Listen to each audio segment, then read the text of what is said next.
The moment Luca de Lorenzo's hand closed around hers on that crowded ballroom floor, Evelyn Hart's life split into two distinct halves. The woman she'd been 30 seconds ago, invisible and drowning in debt, and the woman she became when Boston's most dangerous man pulled her into his arms and made her the center of every conversation in the room. She didn't know yet that this single dance would cost her everything she thought she wanted and give her everything she never knew she needed. But in the space between one heartbeat and the next, as his dark eyes found hers and the world went silent around them, the choice was already made. If you want to know how an unemployed editor became the queen of Boston's underworld, stay with me until the end. Hit that like button and drop a comment telling me what city you're watching from. I want to see how far Evelyn's story travels. The Fairmont Crystal Ballroom glittered like a jewelry box turned inside out, all champagne light and careful laughter. The kind of party where everyone knew exactly how much everyone else was worth. Evelyn Hart stood near a marble column at the room's edge, holding a glass of wine she couldn't afford to replace if she spilled it, watching wealthy strangers celebrate causes they'd forget by morning. She shouldn't have come. The invitation had arrived 3 weeks ago, forwarded by her former employer, with a note that said, "Thought you might enjoy this," which really meant, "We feel guilty for laying you off. Here's a pity ticket." Evelyn had almost thrown it away, but rent was 2 months overdue, her freelance work had dried up completely, and some desperate part of her had thought maybe, somehow, being in a room full of Boston's elite might lead to an opportunity. So far, the only opportunity had been to feel spectacularly out of place. Her dress was 5 years old, bought for a job she no longer had. Her shoes pinched. Her carefully applied makeup felt like a mask she didn't quite know how to wear anymore. Around her, women in designer gowns moved like swans, effortless and expensive, while men in custom tuxedos made deals disguised as small talk. Evelyn took a small sip of wine and tried to look like she belonged. "You hate this."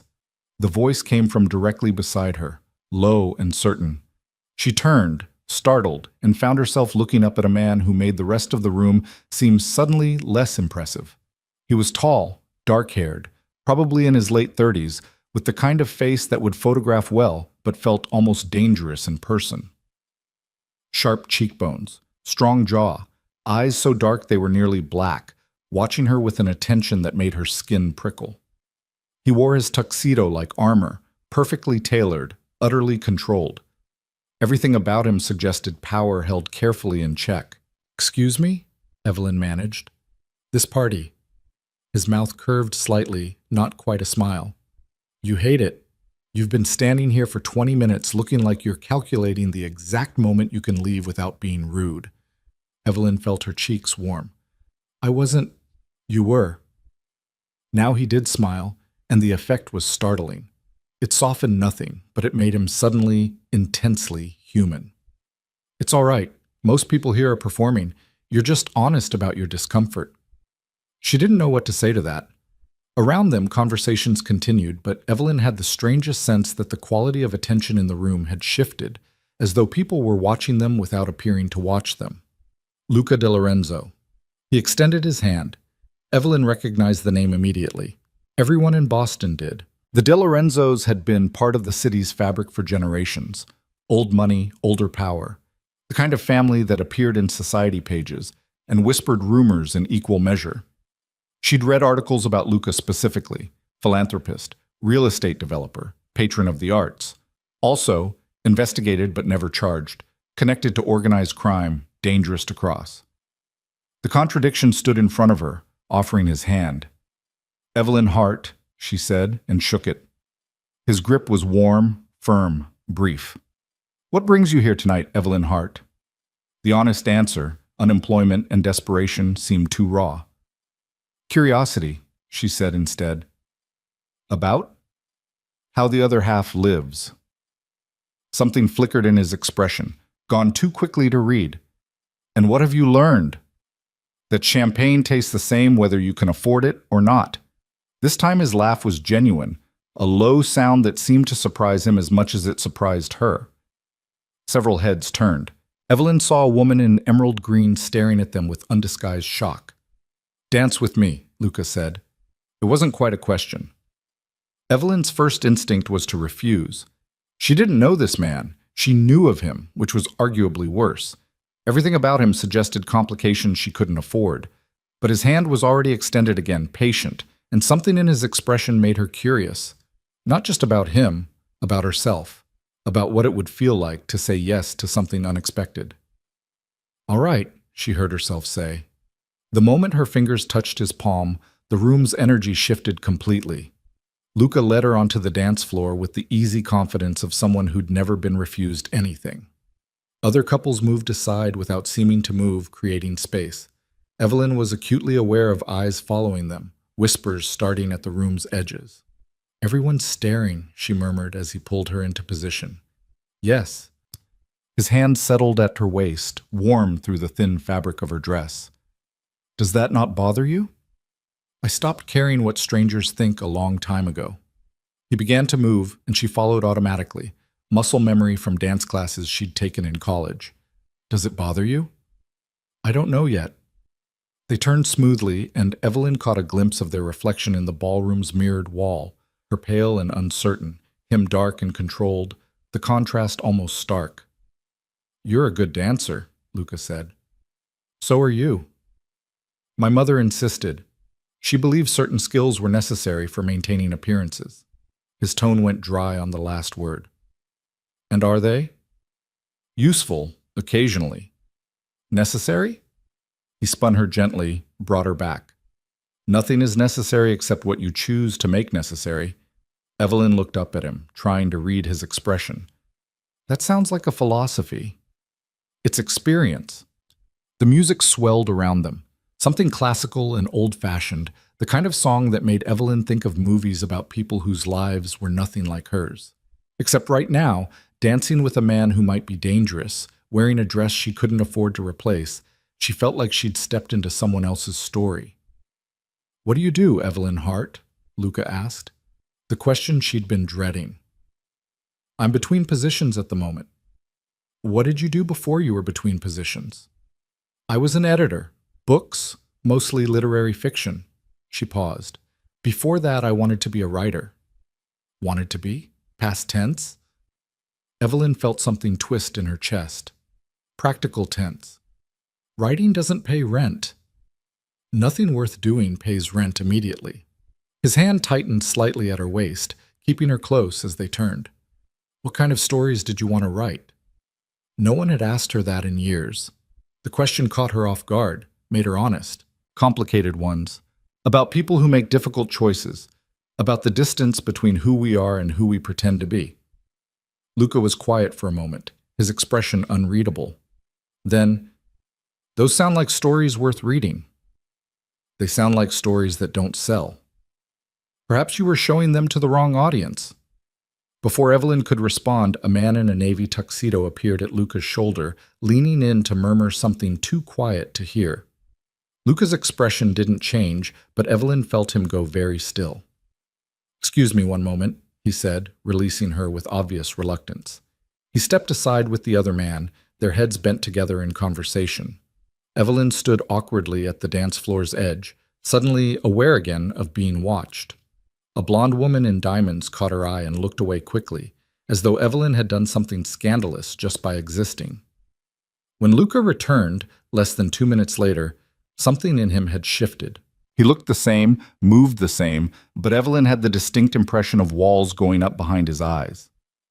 "I apologize," he said. "Business." "At a charity gala?" His mouth curved without humor. "Business doesn't stop for parties." "What kind of business are you in, Mr. De Lorenzo?" "The kind that pays rent," he said, echoing her earlier words. They looked at each other for a long moment. The music had changed to something slower, more intimate. Around them, other couples swayed together, but Luca made no move to dance again. "I should let you get back to it," Evelyn said finally. "That's not what I want." The directness of it startled her. "What do you want?" "To keep talking to you." He paused. "Away from here." Evelyn's heart kicked hard against her ribs. Every sensible part of her screamed that this was a bad idea. She didn't know this man. She knew his reputation, which should have been enough to make her refuse. But she was so tired of being sensible, So tired of making careful choices that led nowhere. And something in the way Luca looked at her, like she was real, substantial, interesting, made her want to be reckless just once. "There's a terrace," she said, "through those doors." Luca's smile was slow and genuine. "Show me." The terrace overlooked Boston's glittering skyline, the November air sharp enough to make Evelyn shiver despite her wrap. They were alone except for a security guard stationed discreetly by the door, far enough away to give them privacy. Luca shrugged out of his jacket and draped it over her shoulders before she could protest. It was heavy, expensive, still warm from his body. "Thank you," she said. "You're cold." "I'm always cold. Bad circulation." "Then you need better habits." He leaned against the stone balustrade, studying her with that same intense attention that made her feel simultaneously seen and exposed. "Tell me something true, Evelyn." "That's a dangerous question." "I know." She pulled his jacket tighter, breathing in the scent of expensive cologne and something underneath that was just him. "Why me?" "What do you mean?" "There are 100 women in that room who would love your attention. Beautiful, wealthy, connected women. Why are you out here with someone you just met?" Luca was quiet for a long moment, his gaze moving from her face to the city beyond. When he spoke, his voice was careful. "Do you know what it's like to be surrounded by people who want something from you? Who smile and laugh and touch your arm, but all of it is performance. All of it is transaction." "No," Evelyn admitted. "I know what it's like to be invisible. Not the same thing." "Closer than you think." He turned back to her. "You looked at me like I was a person, not a name, not a reputation. Just someone who'd interrupted your evening. It's been a long time since anyone looked at me that way." Evelyn's throat felt tight. "You don't know anything about me." "I know you're honest. I know you're here alone, which means you're either brave or desperate, possibly both. I know you think about things carefully before you speak, but when you do speak, you mean it." His mouth curved slightly. "And I know you want to be a writer, but you've convinced yourself it's impractical, which means you're afraid." "That's not—" She stopped, because it was exactly right, and they both knew it. "I'm not criticizing," Luca said quietly. "Fear is reasonable. It's what you do with it that matters." "What do you do with yours?" "I don't have much left to be afraid of." The way he said it made Evelyn's skin prickle. She thought about the articles she'd read, the whispered stories, about family business and missing rivals and investigations that went nowhere, about a man who controlled Boston's underworld while attending charity galas and donating to children's hospitals. "You should be careful," she said, "talking to me like this." "Why?" "Because I don't know how to be anything other than honest, and honesty is dangerous when you're trying to maintain appearances." Luca's expression shifted, something warm and almost surprised crossing his face. "See? That's exactly what I mean." A phone buzzed. He pulled it from his pocket, glanced at the screen, and his jaw tightened almost imperceptibly. "I need to go," he said. Disappointment flashed through her, sharp and unexpected. "Of course. Have dinner with me." Evelyn blinked. "What?" "Tomorrow night. Dinner. Somewhere quiet, where we can actually talk." He was already typing something on his phone. "Give me your number." She should refuse. Every logical bone in her body knew she should refuse. She recited her number. Luca entered it, sent a text that made her phone buzz in her clutch. "That's me. I'll pick you up at 7. "You don't know where I live." "Send me your address." He took his jacket from her shoulders, put it back on with quick, efficient movements. "And Evelyn?" "Yes?" "Don't overthink this." Then he was gone, moving back through the terrace doors with the kind of purpose that made people step aside automatically. Evelyn watched him disappear into the crowd, then looked down at her phone. The text was simple. "Looking forward to tomorrow. L." She stood on the terrace for a long time after, looking out at Boston's lights and trying to understand what had just happened. She'd come to this party invisible and desperate. She was leaving with a dangerous man's phone number and the distinct feeling that she'd just made a choice that couldn't be unmade. Her phone buzzed again. This time, the message was longer. "I meant what I said. You should write those complicated stories. The world needs more honesty even when it's uncomfortable, especially then. Evelyn read it twice, then a third time, something warm and terrifying unfolding in her chest. She didn't go back to the party. She collected her coat, ignored the curious stares from the coat check attendant, and walked out into the November night. The cold bit through her thin dress, but she barely felt it. Her apartment was in Alston, a fifth-floor walk-up in a building that had seen better decades. Evelyn climbed the stairs slowly, her feet aching in the too tight shoes, her mind racing. Inside, the apartment was exactly as she'd left it. Small, shabby, filled with books she couldn't bear to sell, even though she probably should. Student loan notices piled on the kitchen counter. Rejection letters from publishers tucked in a drawer.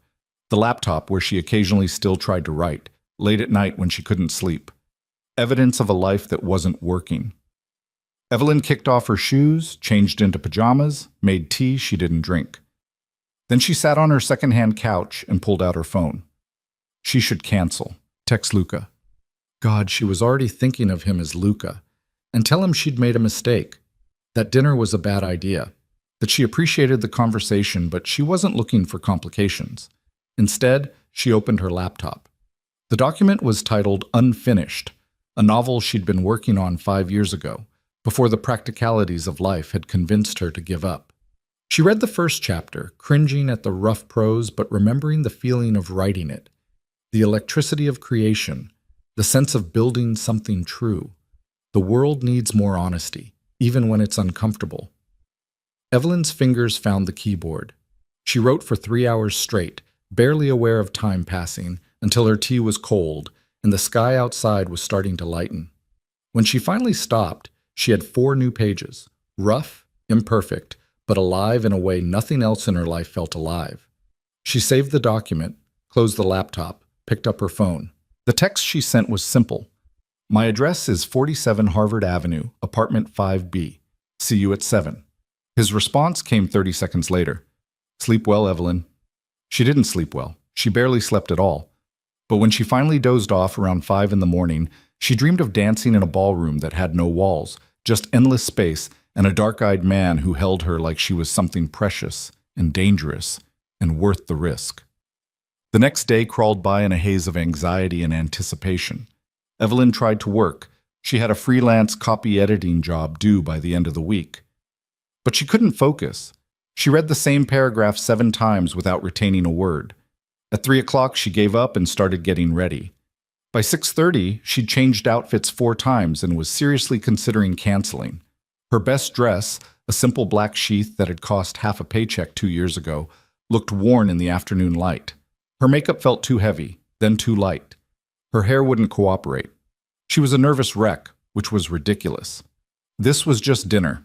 Just a conversation with an interesting man. Nothing more. Except it felt like more. It had felt like more from the moment his hand touched hers on that dance floor. At 6:45, her buzzer rang. Evelyn's heart jumped into her throat. She pressed the intercom button with a shaking hand. Hello? Evelyn. Oh, Luca's voice, slightly distorted by the old speaker. May I come up? She buzzed him in, then spent the next 2 minutes panicking. Her apartment was a disaster. She should have cleaned. She should have... The knock came firm and certain. Evelyn opened the door. Luca stood in the hallway, dressed more casually than last night, but somehow even more striking. Dark jeans, black sweater, leather jacket. He looked like he belonged in a magazine spread about men who were too dangerous to love but impossible to forget. His eyes moved past her, taking in the small apartment with its peeling paint and secondhand furniture, and Evelyn waited for judgment that never came. Thank you for inviting me up, he said simply. I didn't really. You just said you were coming up. His mouth curved. Would you have preferred I wait in the car? I don't know. She stepped back. Do you want to come in for a minute? I just need to grab my coat. Luca entered, his presence immediately making the small space feel smaller. He moved to the bookshelf that covered one entire wall, his gaze scanning titles with genuine interest. You weren't exaggerating about the books, he said. I have a problem. It's not a problem if it's necessary. He pulled out a worn copy of The Great Gatsby, open to a page marked with a receipt. You annotate. Evelyn felt her cheeks heat. Old habit. Good habit.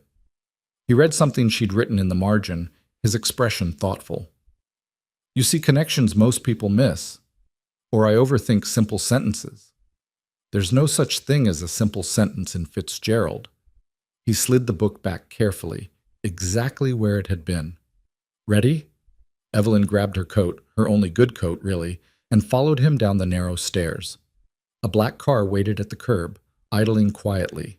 As they approached, a driver emerged and opened the back door. This is Marco, Luca said. He'll be driving us tonight. Marco nodded politely. He was older, maybe 60, with the kind of face that had seen everything and been surprised by none of it. Inside the car was warm and quiet, the leather seats soft and expensive. Evelyn had never been in a car this nice. She tried not to look impressed and probably failed. Where are we going? She asked as they pulled into traffic. A place I know, quiet, good food. No one will bother us. Do people usually bother you? Usually. They drove through the city as evening settled in, the lights coming on in windows and storefronts, Boston transforming into its nighttime self. Luca didn't fill the silence with small talk, and Evelyn was grateful. She was too aware of him beside her, the warm, solid reality of his presence, the way he occasionally glanced at her as though checking that she was real. The restaurant was in the North End, tucked into a building that looked like it had been there for centuries. No sign outside, just a simple wooden door. Inside was a different world, all warm light and exposed brick, maybe 10 tables total, most of them empty. An older woman greeted Luca with the kind of familiarity that spoke of long history. Luca, caro, your usual table? Please, Sophia. She led them to a corner booth, partially screened by a decorative partition, private without being isolated. Menus appeared, then wine, then Sophia disappeared with a knowing smile. You come here often, Evelyn observed. Often enough. Sophia and her husband opened this place 40 years ago. The food is excellent, and they value discretion. Should I be worried about needing discretion? Luca's expression turned serious. I want you to feel comfortable, Evelyn. If you'd rather go somewhere more public, no. She surprised herself with the certainty. This is nice. Just different from what I'm used to. What are you used to? Honestly, eating at home alone. Maybe take out once a month if I'm feeling extravagant. Something shifted in his face. Not pity, but something close to understanding. Then let me give you something better than takeout. The food, when it came, was extraordinary. Fresh pasta made that morning. Vegetables roasted with herbs Evelyn couldn't name but wanted to. Wine that tasted like something rare and old and worth saving. They ate and talked, and the conversation flowed more easily than Evelyn had expected. Luca asked about her work, her writing, her life before Boston. She found herself telling him things she rarely shared, about growing up in a small town in Vermont, about her father who died when she was 12, about her mother who'd remarried and moved to Florida and called twice a year out of obligation rather than love. You're alone, Luca said quietly. Mostly. Evelyn took a sip of wine. But I'm used to it. That doesn't make it easier. No, she agreed. It doesn't. Just tell me about the book you're writing. Her hand froze halfway to her glass. How did you started writing last night, didn't you, after you got home? It should have seemed arrogant, that certainty. Instead, it felt intimate, like he'd reached across the table and touched her face. 4 pages, she admitted. Probably terrible. Why probably? Because I haven't written anything real in years. I'm out of practice. Writing is like breathing, Evelyn. You might hold your breath for a while, but eventually you have to do it or you die. The words hit harder than they should have. Evelyn set down her wine, met his eyes directly. Who are you, Luca De Lorenzo? What do you want to know? The truth. His expression went very still. That's a dangerous request. You said I was honest. Maybe I want honesty back. For a long moment, Luca said nothing. Around them, the quiet restaurant hummed with subdued conversation, the clink of silverware, the soft murmur of Sophia talking to another patron. But in their corner booth, the world narrowed to just the two of them. My family has been in Boston for 4 generations, Luca said finally. My great-grandfather came from Sicily with nothing and built an empire through hard work and harder choices. My grandfather expanded it, my father maintained it, and I inherited all of it when he died 15 years ago. What kind of empire? The kind that exists in shadows, the kind that doesn't appear on tax forms or business registrations. His gaze never left hers. The kind that makes money in ways your complicated stories might explore, but most people prefer to ignore. Evelyn's heart was pounding, but she didn't look away. Are you telling me you're a criminal? I'm telling you that power in this city doesn't come from playing by rules written by people who were born into privilege. I'm telling you that I do what's necessary to protect what's mine and the people who depend on me. He leaned forward slightly. I'm telling you that I'm not a good man, Evelyn, but I'm an honest one, at least with you. She should stand up, walk out. This was the moment any sensible person would leave. Instead, she asked, "Why are you telling me this?" "Because you asked for truth. And because if we continue this, whatever this is, you deserve to know what you're walking into." "And what am I walking into?" "I don't know yet." His voice went quieter, rougher. "But I want to find out, if you'll let me." Evelyn looked at him, this beautiful, dangerous, unexpectedly honest man who'd appeared in her life like a storm she hadn't seen coming, and felt something fundamental shift inside her. She thought about her empty apartment, her failing career, her safe, small, suffocating life. She thought about the 4 pages she'd written last night, the electricity of creating something real. She thought about standing on that terrace, in the cold, wrapped in his jacket, feeling seen for the first time in years. "I'm afraid," she said. "Good. Fear means you're paying attention." "I don't know what I'm doing." "Neither do I," Luca admitted, "but I'd like to figure it out together, if you're willing." Evelyn took a deep breath and made a choice. "I'm willing." The smile that crossed Luca's face was worth every risk she was taking. They stayed at the restaurant until Sophia gently suggested they might enjoy the rest of the evening elsewhere. Outside, the November night was cold and clear, Boston glittering around them like a promise. "Let me take you home," Luca said. In the car, he sat close enough that she could feel his warmth, far enough to give her space. His hand rested on the seat between them, and after a moment, Evelyn reached over and laced her fingers through his. Luca's hand tightened, his thumb brushing over her knuckles in a gesture so tender it made her chest ache. When they reached her building, he walked her to the door. "Thank you for tonight," Evelyn said. "Thank you for taking a chance on me." They stood in the cold, breath misting between them, and Evelyn realized she didn't want him to leave. She wanted to invite him upstairs, wanted to keep talking until dawn, wanted to know everything about this man who'd walked into her life and turned it sideways. But something held her back. Maybe caution, maybe instinct. This thing between them felt fragile and new, worth protecting. "Will I see you again?" she asked. Luca reached out, tucked a strand of hair behind her ear with gentle fingers. "Tomorrow, if you'll have me, and the day after that, and the day after that until you tell me to stop. That might be a while." "Good." He leaned in, pressed a kiss to her forehead, chaste, sweet, devastating. "Sleep well, Evelyn Hart." "You too, Luca de Lorenzo." She watched him return to the car, watched it pull away into the night. Then she climbed the 5 flights to her apartment and immediately opened her laptop. She wrote until 3 in the morning, the words pouring out faster than she could type, the story taking shape like something inevitable. And when she finally fell asleep, she dreamed of dancing again. But this time, the ballroom had walls made of books, and when Luca spun her around, she could see their whole future written in the margins. The next 3 weeks unfolded like a fever dream Evelyn wasn't sure she wanted to wake from. Luca called the next morning while she was still in bed. Her laptop opened beside her with another 5 pages written in the pre-dawn hours. His voice was warm, slightly rough, like he'd just woken up himself. "Good morning." "Good morning," she echoed, suddenly shy.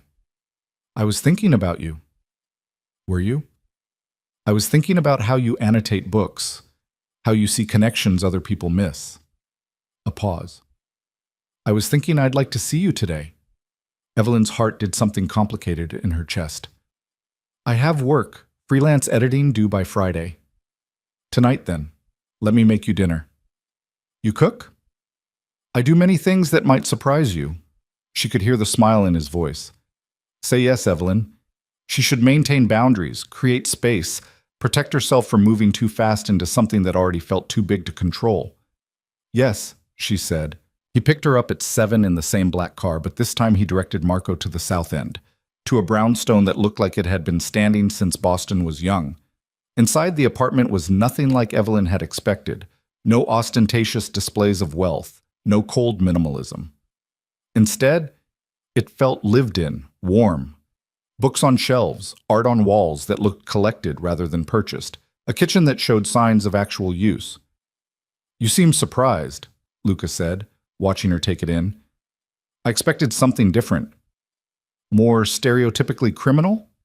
His tone was dry. More empty, she admitted. This feels like a home. Something shifted in his expression, pleasure and pain mixed together. It is, or it's trying to be.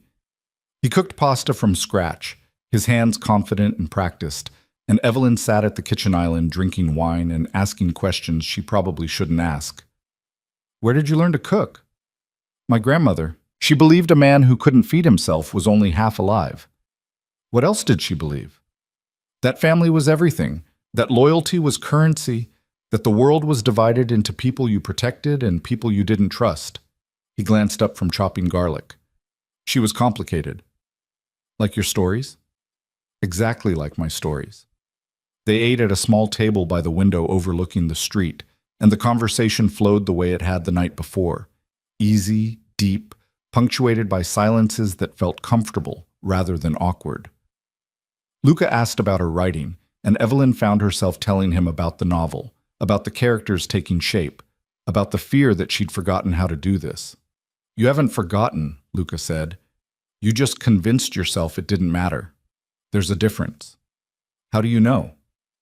Because I see it in your face when you talk about it. You come alive. After dinner, he showed her his library, a room lined floor to ceiling with books, first editions mixed with worn paperbacks, the collection of someone who actually read rather than displayed. This is incredible, Evelyn breathed. I'm glad you think so. Luca pulled down a volume, handed it to her. This was my father's. He marked passages he wanted to remember. It was Dante, the Inferno, annotations in the margins in Italian. Evelyn ran her fingers over the handwriting, feeling the weight of intimacy in the gesture, being shown something that mattered. What does this say? She pointed to a note beside a particularly marked passage. Luca leaned close to read it, his shoulder brushing hers. The path to paradise begins in hell.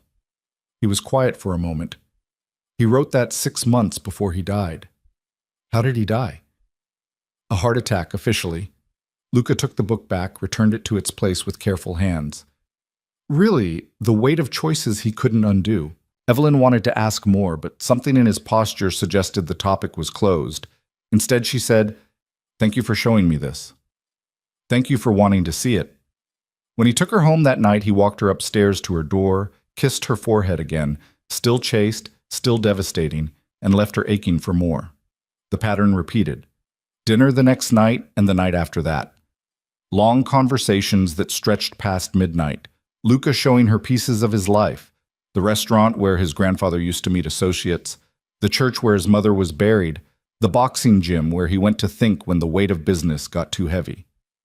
I shouldn't be telling you these things, he said one night as they walked along the harbor, the cold wind cutting through their coats. Why not? Because knowing too much about my life makes you vulnerable. Evelyn stopped walking, turned to face him. I'm already vulnerable, Luca. The moment I said yes to dinner, I became vulnerable. You don't get to decide that for me. He looked at her for a long moment, something fierce and tender in his expression.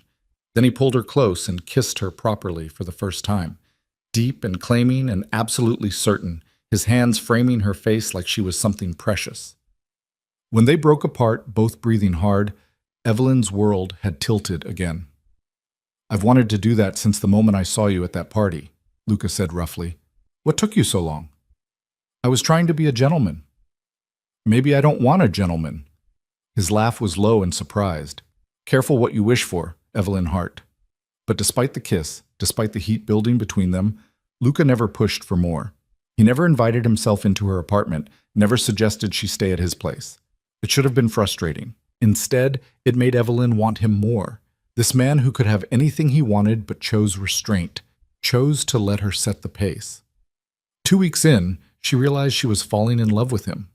The recognition came while she was editing a manuscript about a woman making impossible choices, and suddenly all she could think about was Luca's hands, Luca's voice, the way he looked at her like she was the only real thing in his carefully constructed world.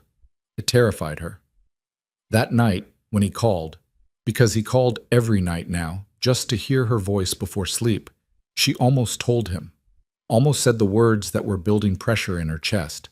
Instead, she asked, "What are we doing, Luca?" "What do you mean?" "This. Us. What is this?" Silence on the other end, long enough that Evelyn's heart started to race with panic. Then, "I don't have a word for it yet, but I know I think about you constantly. I know I want to know everything about you. I know that when I'm with you, I feel like a better version of myself than I've been in years." A pause. "Is that enough of an answer?" "For now," she whispered. "What do you want this to be, Evelyn?" "Something real." "Then it's real." His voice was certain, final. "Whatever else it becomes, it's real." 3 weeks after the gala, Evelyn's carefully balanced world began to crack. It started with small things.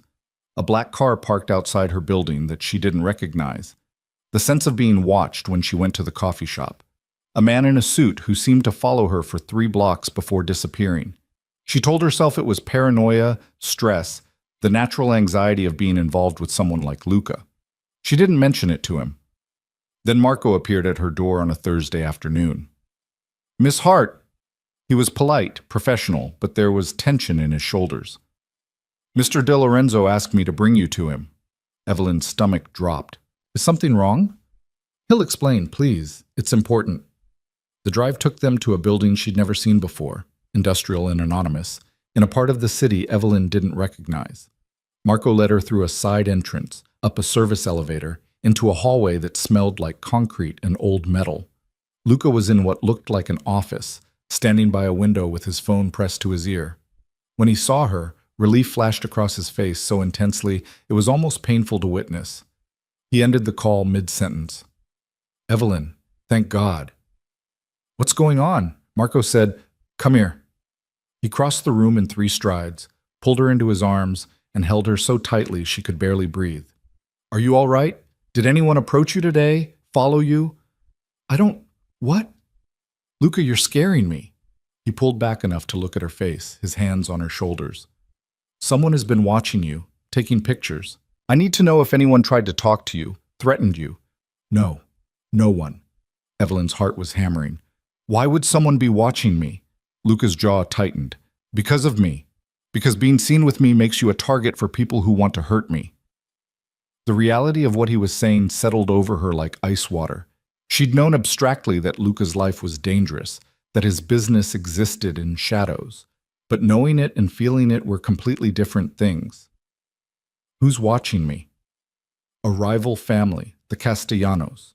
They've been trying to move into territory I control, and they think..."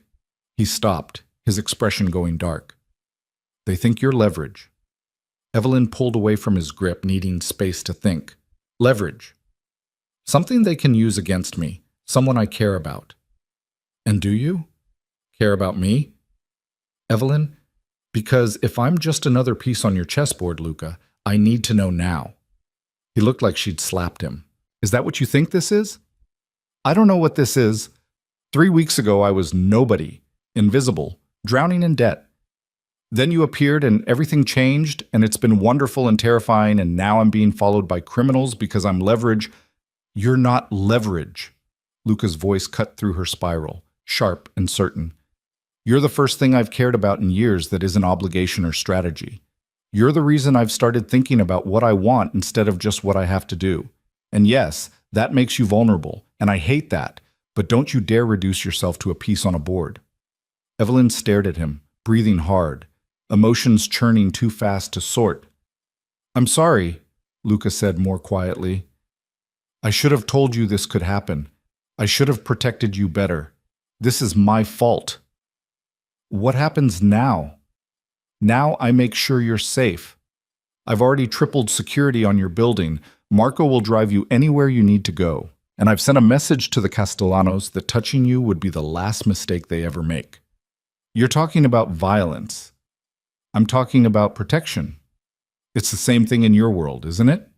Luca didn't deny it. Yes. Evelyn walked to the window, looked out at the gray Boston afternoon, trying to order her thoughts. Behind her, she could feel Luca waiting, tense and silent. I need you to be honest with me, she said finally. Completely honest. What do you do exactly? What kind of business are we talking about? Evelyn, no. She turned to face him. You told me you were honest. You said if we continued this, I deserved to know what I was walking into. So tell me, all of it. For a long moment, Luca said nothing.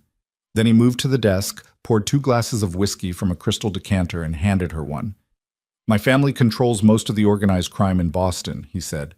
We have for 3 generations. Gambling, some controlled substances, protection services, unions. We launder money through legitimate businesses, restaurants, real estate, construction. We have judges on payroll, police who look the other way, politicians who owe us favors. Evelyn took a sip of whiskey, the burn steadying her. Have you killed people? I've given orders that resulted in deaths. I've defended myself and my people when necessary. I've made choices that kept me awake at night. His gaze never wavered from hers. I'm not asking you to forgive that or accept it. I'm just being honest. Why? Because you asked, because I'm tired of pretending, because with you, I want to be something closer to the truth. Evelyn set down her glass, her hand shaking slightly. I should walk away. Yes. Any sensible person would walk away. Yes. But I don't want to. The words came out raw, honest. I don't want to walk away from you, Luca, and I don't know if that makes me brave or stupid. He crossed to her, his movements careful like he was approaching something wild and easily spooked. It makes you human. What if I can't handle this? What if I wake up one day and realize I've made a terrible mistake? Then I'll let you go. His hands came up to frame her face, gentle and sure. I won't like it, but I'll let you go, Evelyn. I need you to know that. You're not trapped here. You can walk away any time. Can I? She looked up at him. Because it doesn't feel like I can.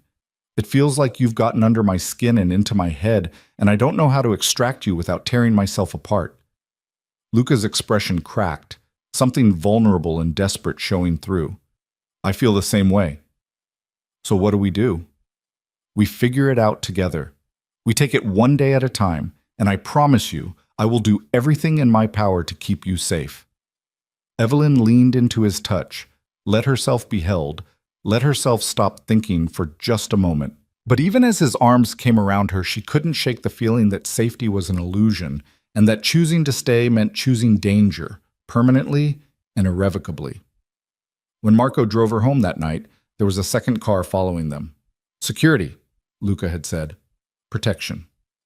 Evelyn watched the headlights in the side mirror and tried to reconcile the man who cooked her dinner and quoted Dante with the man who gave orders that resulted in deaths. The contradiction should have repelled her. Instead, it made her want to understand him more. She wrote until dawn, the words pouring out faster than ever, her novel taking shape around a woman who fell in love with a man made of contradictions. Fiction, she told herself. Just fiction.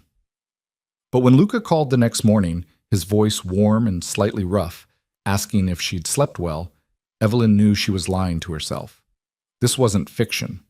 This was her life now. And terrifying as it was, she wasn't ready to give it up. The next week, Luca took her to a private art gallery opening, not the kind announced in papers, but the kind where admission required knowing someone who knew someone. Evelyn wore a dress Luca had sent her, midnight blue silk that fit like it had been made for her body. When she'd protested the expense, he'd simply said, "Let me do this," and she'd been too overwhelmed to argue. At the gallery, people looked at her differently than they had at the charity gala, not with curiosity, but with calculation. Women assessed her with narrowed eyes. Men nodded at Luca and ignored her completely, or studied her too closely, making inventories. They're trying to figure out who you are, Luca murmured in her ear as they looked at a painting neither of them was really seeing. What do they think? Some think you're a distraction. Others think you're a weakness they can exploit. A few understand you're neither. What are you telling them? His hand settled at the small of her back, possessive and warm. Nothing. What we are is none of their business. But it became their business when a man in an expensive suit approached them near the sculpture exhibit. He was older, maybe 50, with silver hair and the kind of face that had probably been handsome before cruelty hardened it.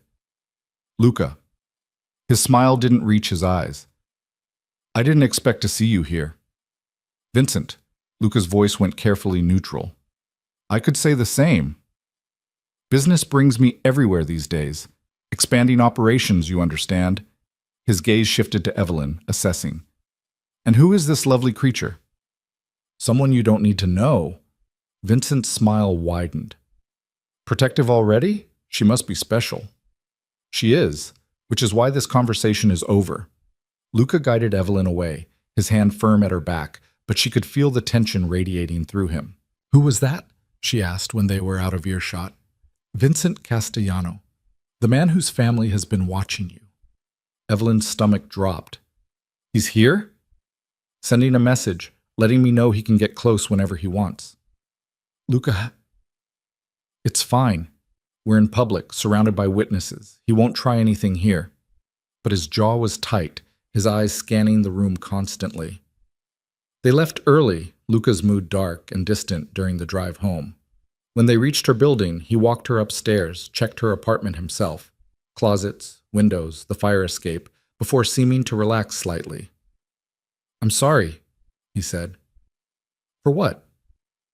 For bringing you into this. For making you a target. For... He stopped, ran a hand through his hair. For being selfish enough to keep you, even though I know I shouldn't. Evelyn stepped closer, took his face in her hands the way he'd done to her so many times. I'm choosing this, Luca. I'm choosing you. Stop trying to make my decisions for me. You don't understand what you're choosing. Then help me understand. Show me your world, all of it, so I can decide with my eyes open. He looked at her for a long moment, searching her face for something. Then he kissed her, not gentle this time, but hungry and desperate, weeks of restraint finally breaking.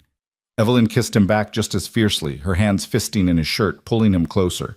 They stumbled backward until her shoulders hit the wall, and Luca's hands were in her hair, on her waist, everywhere at once. Evelyn, he breathed against her mouth, tell me to stop. Why would I do that? Because if I don't stop now, then don't stop. She pulled back enough to meet his eyes. Stay. Tonight. Stay with me. His control shattered visibly. Are you sure? I've never been more sure of anything. He kissed her again, slower this time, but no less intense, and Evelyn felt the last of her reservations dissolve. This was real. He was real. And whatever came next, they'd face it together. Later, tangled in her sheets with the city lights filtering through the window, Luca traced patterns on her shoulder and told her things he'd never told anyone. About his father's death, about inheriting an empire at 23, about the weight of being responsible for hundreds of people whose livelihoods depended on his decisions. I never wanted this life, he said quietly. I wanted to be an architect. Did you know that? No. I was going to design buildings, create something beautiful and permanent. Instead, I maintain an empire built on fear and loyalty and money that's always dirty no matter how many times you wash it. Evelyn turned to face him, studied his profile in the dim light. You could leave. And let it fall apart? Let everyone who depends on me lose everything? He shook his head. I made a promise to my father. Some promises you can't break. Even if they're killing you? Even then. She didn't have an answer for that. Instead, she pressed closer, let him hold her, and tried not to think about what morning would bring. When she woke, Luca was already dressed, standing by her window with his phone pressed to his ear. His voice was low, controlled, but Evelyn could hear the steel underneath. I don't care what it costs. I want them gone by the end of the week. No, I'm done negotiating. They made their choice when they started following her. Then make it clear, very clear. He ended the call, noticed she was awake. His expression softened immediately. Good morning. Is everything okay? It will be. He came to sit on the edge of the bed, brushed hair from her face. I'm handling the Castellano situation. You don't need to worry. How are you handling it? In ways you probably don't want to know about. Evelyn sat up, pulling the sheet around herself. I meant what I said last night. I want to know. All of it. Luca studied her for a long moment. Then he sighed. I'm forcing them out of Boston. Every business they have here, every connection, every source of income. I'm cutting them off. By the end of the month, they'll have no choice but to leave or face a war they can't win.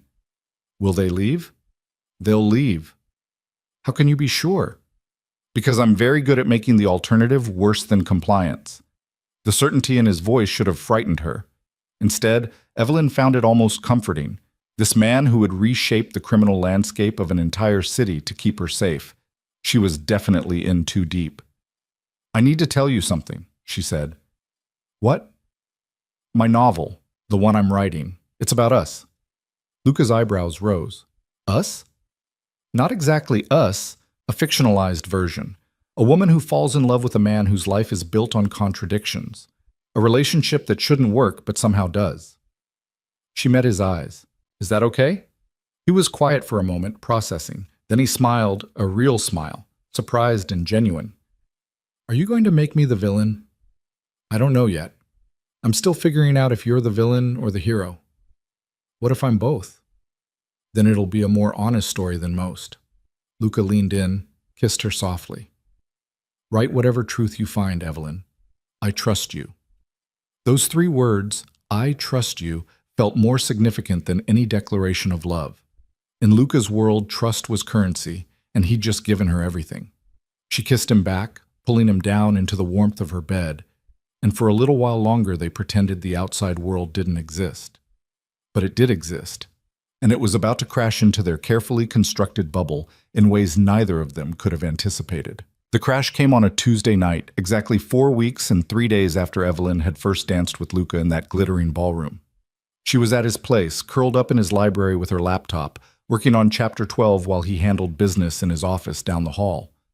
It had become their routine. She wrote while he worked, and then they'd come together for dinner, for conversation, for the intimacy that had become as necessary as breathing. The novel was really taking shape now, nearly 40,000 words of complicated truths wrapped in fiction. Her protagonist was falling deeper into a world she didn't understand, falling harder for a man who terrified and fascinated her in equal measure. Evelyn knew she was writing her own story, barely disguised, but she didn't care anymore. This was the most honest thing she'd ever created. She was mid-sentence when she heard raised voices from Luca's office.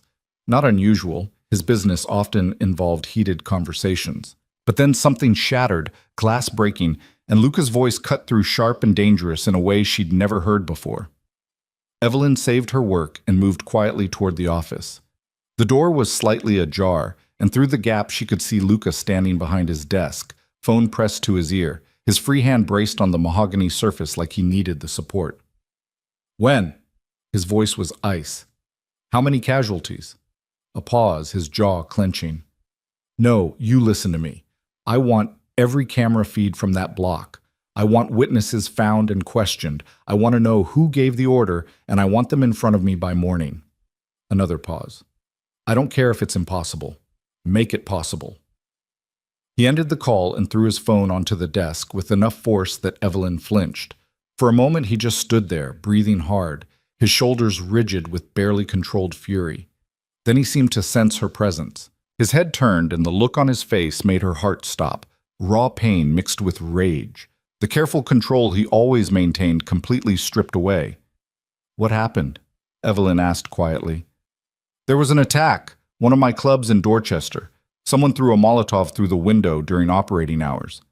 His voice was flat, emotionless, which was somehow worse than anger. 3 people are in the hospital. One of them is Carlo, my head of security. He was there checking on things because I asked him to increase patrols. Evelyn's hand went to her throat. Oh my God, Luca, this is my fault. He wasn't looking at her anymore, staring instead at something only he could see.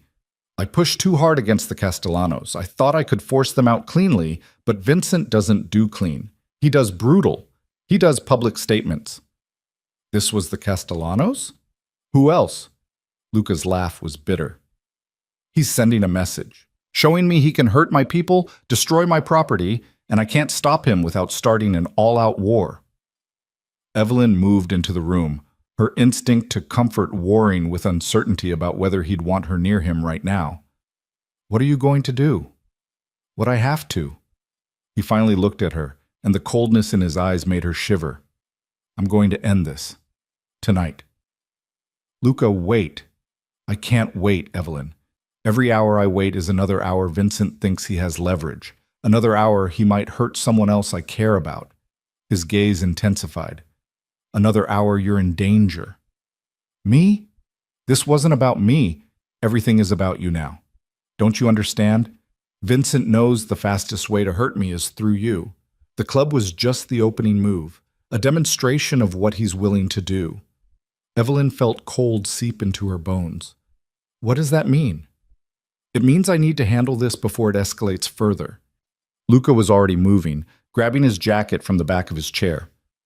Marco will take you home. There will be 2 guards outside your building tonight. Don't leave for any reason. Don't answer the door for anyone except me.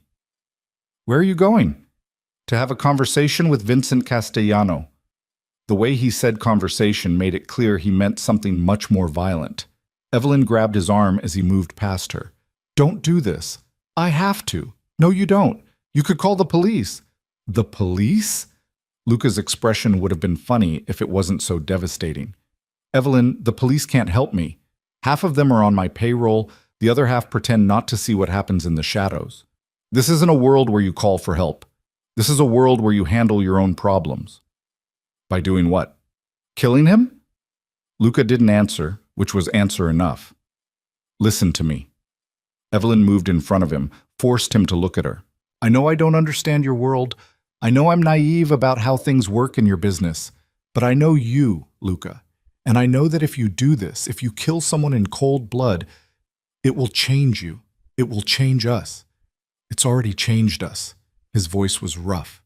The moment they threw that bomb, the moment Carlo got hurt because of decisions I made, it all changed. So change it back. Find another way. There is no other way. There's always another way. You're just too angry to see it right now. She cupped his face in her hands, made him focus on her. Please, don't go. Not like this. Not when you're this angry. For a moment, she thought she'd reached him. Something flickered in his eyes, the cold fury banking slightly. His hands came up to cover hers, his touch gentle despite the violence coiled in every line of his body. You make me want to be better than I am, he said quietly. You are better than this. No. He pulled her hands down, kissed her knuckles. I'm exactly this, Evelyn. I'm the man who gives orders that result in deaths. I'm the man who controls through fear and force. I'm the man my father raised me to be, and tonight I need to be that man completely. He stepped back, breaking contact, and Evelyn felt the distance between them like a physical wound. Marco will take you home, he repeated. I'll call you when it's done. Then he was gone, leaving Evelyn standing in his office, her heart racing and her mind screaming that she should stop him, do something, anything. But what could she do? She was a writer, an editor, a woman whose life had been small and safe until a month ago. She had no power here, no leverage, no way to influence the trajectory of violence that had already been set in motion. Marco appeared in the doorway, his expression carefully neutral. Miss Hart, we should go. The drive back to her apartment was silent. Evelyn stared out the window at Boston sliding past, the city that had seemed so full of possibility a month ago now, feeling dangerous and alien. She thought about Luca's face, the cold fury, the absolute certainty that violence was the only answer. She thought about loving him despite that certainty. At her building, 2 men in dark suits stood by the entrance, exactly as Luca had promised. They nodded at Marco, acknowledged Evelyn with professional courtesy, and she felt simultaneously protected and trapped. Inside her apartment, Everything looked exactly as she'd left it that morning. Laptop on the kitchen table, coffee cup in the sink, her life frozen in a moment before everything tilted sideways again. She thought about the novel on her computer, about her protagonist making similar impossible choices. Fiction was so much simpler than reality. Evelyn tried to write. She opened her laptop, pulled up the document, stared at the cursor blinking in the middle of a sentence about love and danger intersecting. But the words wouldn't come. All she could think about was Luca confronting Vincent Castellano, about what conversation meant in a world built on violence. She closed the laptop, made tea she didn't drink, paced her small apartment like a caged animal. At midnight, her phone rang. "Hello?" Her voice came out shaky. "It's handled." Luca sounded tired, so tired. "It's over." "What did you do?" "What needed to be done? The Castellanos are leaving Boston. They have 72 hours to close up their operations and disappear. If they're still here after that, there will be consequences." "Luca, I didn't kill him, if that's what you're asking. But I made it very clear what would happen if he ever came near you, or my people, or my businesses again." Evelyn sank onto her couch, relief and residual fear making her shaky. "Are you okay?" "No." The honesty in his voice cracked something open in her chest. "But I will be. Can I come over?" "Please." He arrived 20 minutes later, and when Evelyn opened the door, she almost didn't recognize him. He looked hollowed out, exhausted in a way that went deeper than physical tiredness. There was blood on his knuckles, not much, but enough to tell a story. "You're hurt," she said. "It's nothing." She pulled him inside, led him to the bathroom, made him sit on the edge of the tub while she cleaned his hands with gentle efficiency. The cuts weren't deep, already starting to scab over, but she treated them carefully anyway, needing to do something tangible to help. "I'm sorry," Luca said quietly as she wrapped gauze around his knuckles. "For what?" "For dragging you into this. For making you worry. For being exactly what you were afraid I was." Evelyn finished securing the bandage, then sat back on her heels to look at him. "What happened tonight?" "I went to Vincent's warehouse. I brought enough men to make a statement. We had a conversation about boundaries and consequences. He tried to posture, to act like he still had leverage, so I showed him he didn't." "How?" "Does it matter?" "Yes. I need to know who I'm choosing, Luca. All of it." He was quiet for a long moment, his gaze distant. Then he said, "I broke his nose, dislocated his shoulder, made him understand that touching anything of mine would cost him more than he was willing to pay. Then I gave him the ultimatum, leave Boston or face a war he couldn't win. And he agreed? He didn't have a choice. I had 40 men with me. He had 12. The math was simple." Luca looked down at his bandaged hands. "But you were right. It did change something. Standing there, hurting someone, not because I had to, but because I wanted to make a point. That's not who I thought I was anymore." "Who did you think you were?" "Someone better. Someone worth the way you look at me." His voice cracked slightly. "Someone who could keep his hands clean." Evelyn reached up, turned his face toward her. "Your hands were never clean, Luca. You told me that yourself. But that doesn't mean you're irredeemable. It means you're human." "Human," he repeated, like the word was foreign. "Yes, complicated and flawed and capable of both violence and tenderness, just like everyone else, just on a different scale. You make it sound simple. It's not simple, but it's true." She stood, pulled him up with her. "Come to bed." They didn't make love that night. Instead, they lay tangled together in the darkness, Luca's head on her chest, her fingers running through his hair in soothing patterns. He told her about his father, about inheriting the family business at 23, about the first time he'd ordered someone hurt, and how he'd thrown up afterward. "It gets easier," he said. "That's what terrifies me. Each time, it gets a little easier to make those choices, a little easier to live with the consequences." "Then maybe you need to start making different choices." "What kind of choices?" "Ones that don't require violence, ones that build something instead of destroying it." Luca lifted his head to look at her. "You think I can do that?" "I think you're already doing it. You support the arts, you fund community programs, you employ hundreds of people legally. That's real, Luca. That matters." "It doesn't erase the rest." "No. But it means you're capable of more than just maintaining an empire. You're capable of changing it. He was quiet, processing. Then he said, "What if I can't? What if I'm too deep in this life to ever get out? Then we figure out how to live with it, together. You'd stay, even knowing what I am, what I've done?" Evelyn thought about it honestly, not giving him easy comfort but real truth. "I don't know if I can stay forever. I don't know if loving you is sustainable or if eventually the danger and the violence will break me. But I know I want to try. I know that when I imagine my life without you in it, it feels empty in a way it didn't before I met you." Luca pulled her down into a kiss that tasted like gratitude and desperation, and promises neither of them was sure they could keep. When they broke apart, he pressed his forehead to hers. "I will do everything I can to be worthy of that," he said. "I promise you." "Don't make promises you might not be able to keep." "Then I promise to try. That much I can do." They fell asleep like that, wrapped around each other, and Evelyn dreamed of buildings Luca designed instead of empires he maintained, beautiful and permanent and clean. The next morning, Evelyn woke to find Luca already awake, propped up on one elbow, watching her with an expression she couldn't quite read. "How long have you been staring at me?" she asked, her voice rough with sleep. "Long enough to convince myself you're real." She reached up, traced the line of his jaw.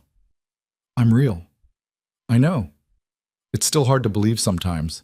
He caught her hand, pressed a kiss to her palm.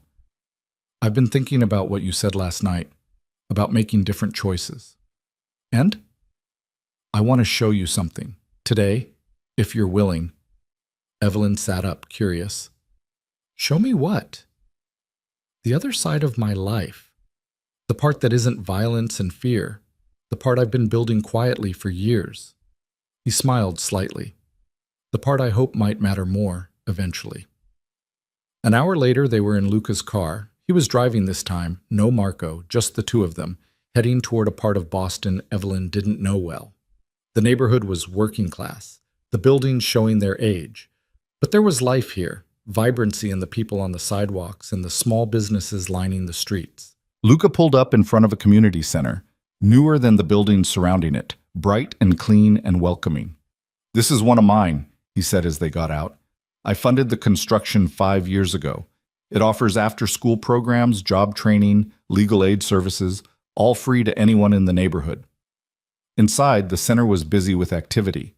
Kids doing homework in a tutoring room, adults in a computer class, someone teaching a cooking workshop in a large kitchen. A woman in her 50s spotted Luca and smiled broadly.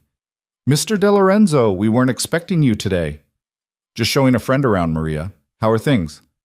"Wonderful. We just filled all the slots for the winter job training program. 80 people signed up." Maria's pride was evident. "And the after-school program has a waiting list now. That's excellent. Let me know if you need more funding to expand capacity." They talked for a few more minutes, Maria updating him on various programs, and Evelyn watched Luca transform. The hardness that usually lived in his shoulders eased. His smile became genuine, unguarded. This was what mattered to him, she realized. Not the power or the fear, but this, making a tangible difference in people's lives. After touring the community center, Luca took her to a small restaurant he owned that employed people with criminal records who couldn't get jobs elsewhere, then to a housing development he'd financed that provided affordable apartments for families displaced by gentrification. "This is what I meant," he said as they stood on the sidewalk outside the housing development. "This is what I want to build more of, real things that help real people, not just revenue streams or power bases." Evelyn looked up at the building, at the laundry hanging from windows and bikes locked on railings and all the evidence of actual lives being lived. "Why don't you talk about this more?" "Because in my world, showing you care about something makes it a target. Vincent would burn that community center to the ground if he thought it would hurt me." Luca's jaw tightened. "That's why I keep these things quiet. Why I route the funding through shell corporations and intermediaries. If people don't know I care, they can't use it against me." "That's a lonely way to live." "It's a safe way to live. For you, maybe. But what about the cost to your soul?" Luca turned to look at her, something shifting in his expression. "You sound like my grandmother. She used to say that a man who protects his heart so carefully he never uses it ends up with nothing worth protecting." She sounds wise. She was.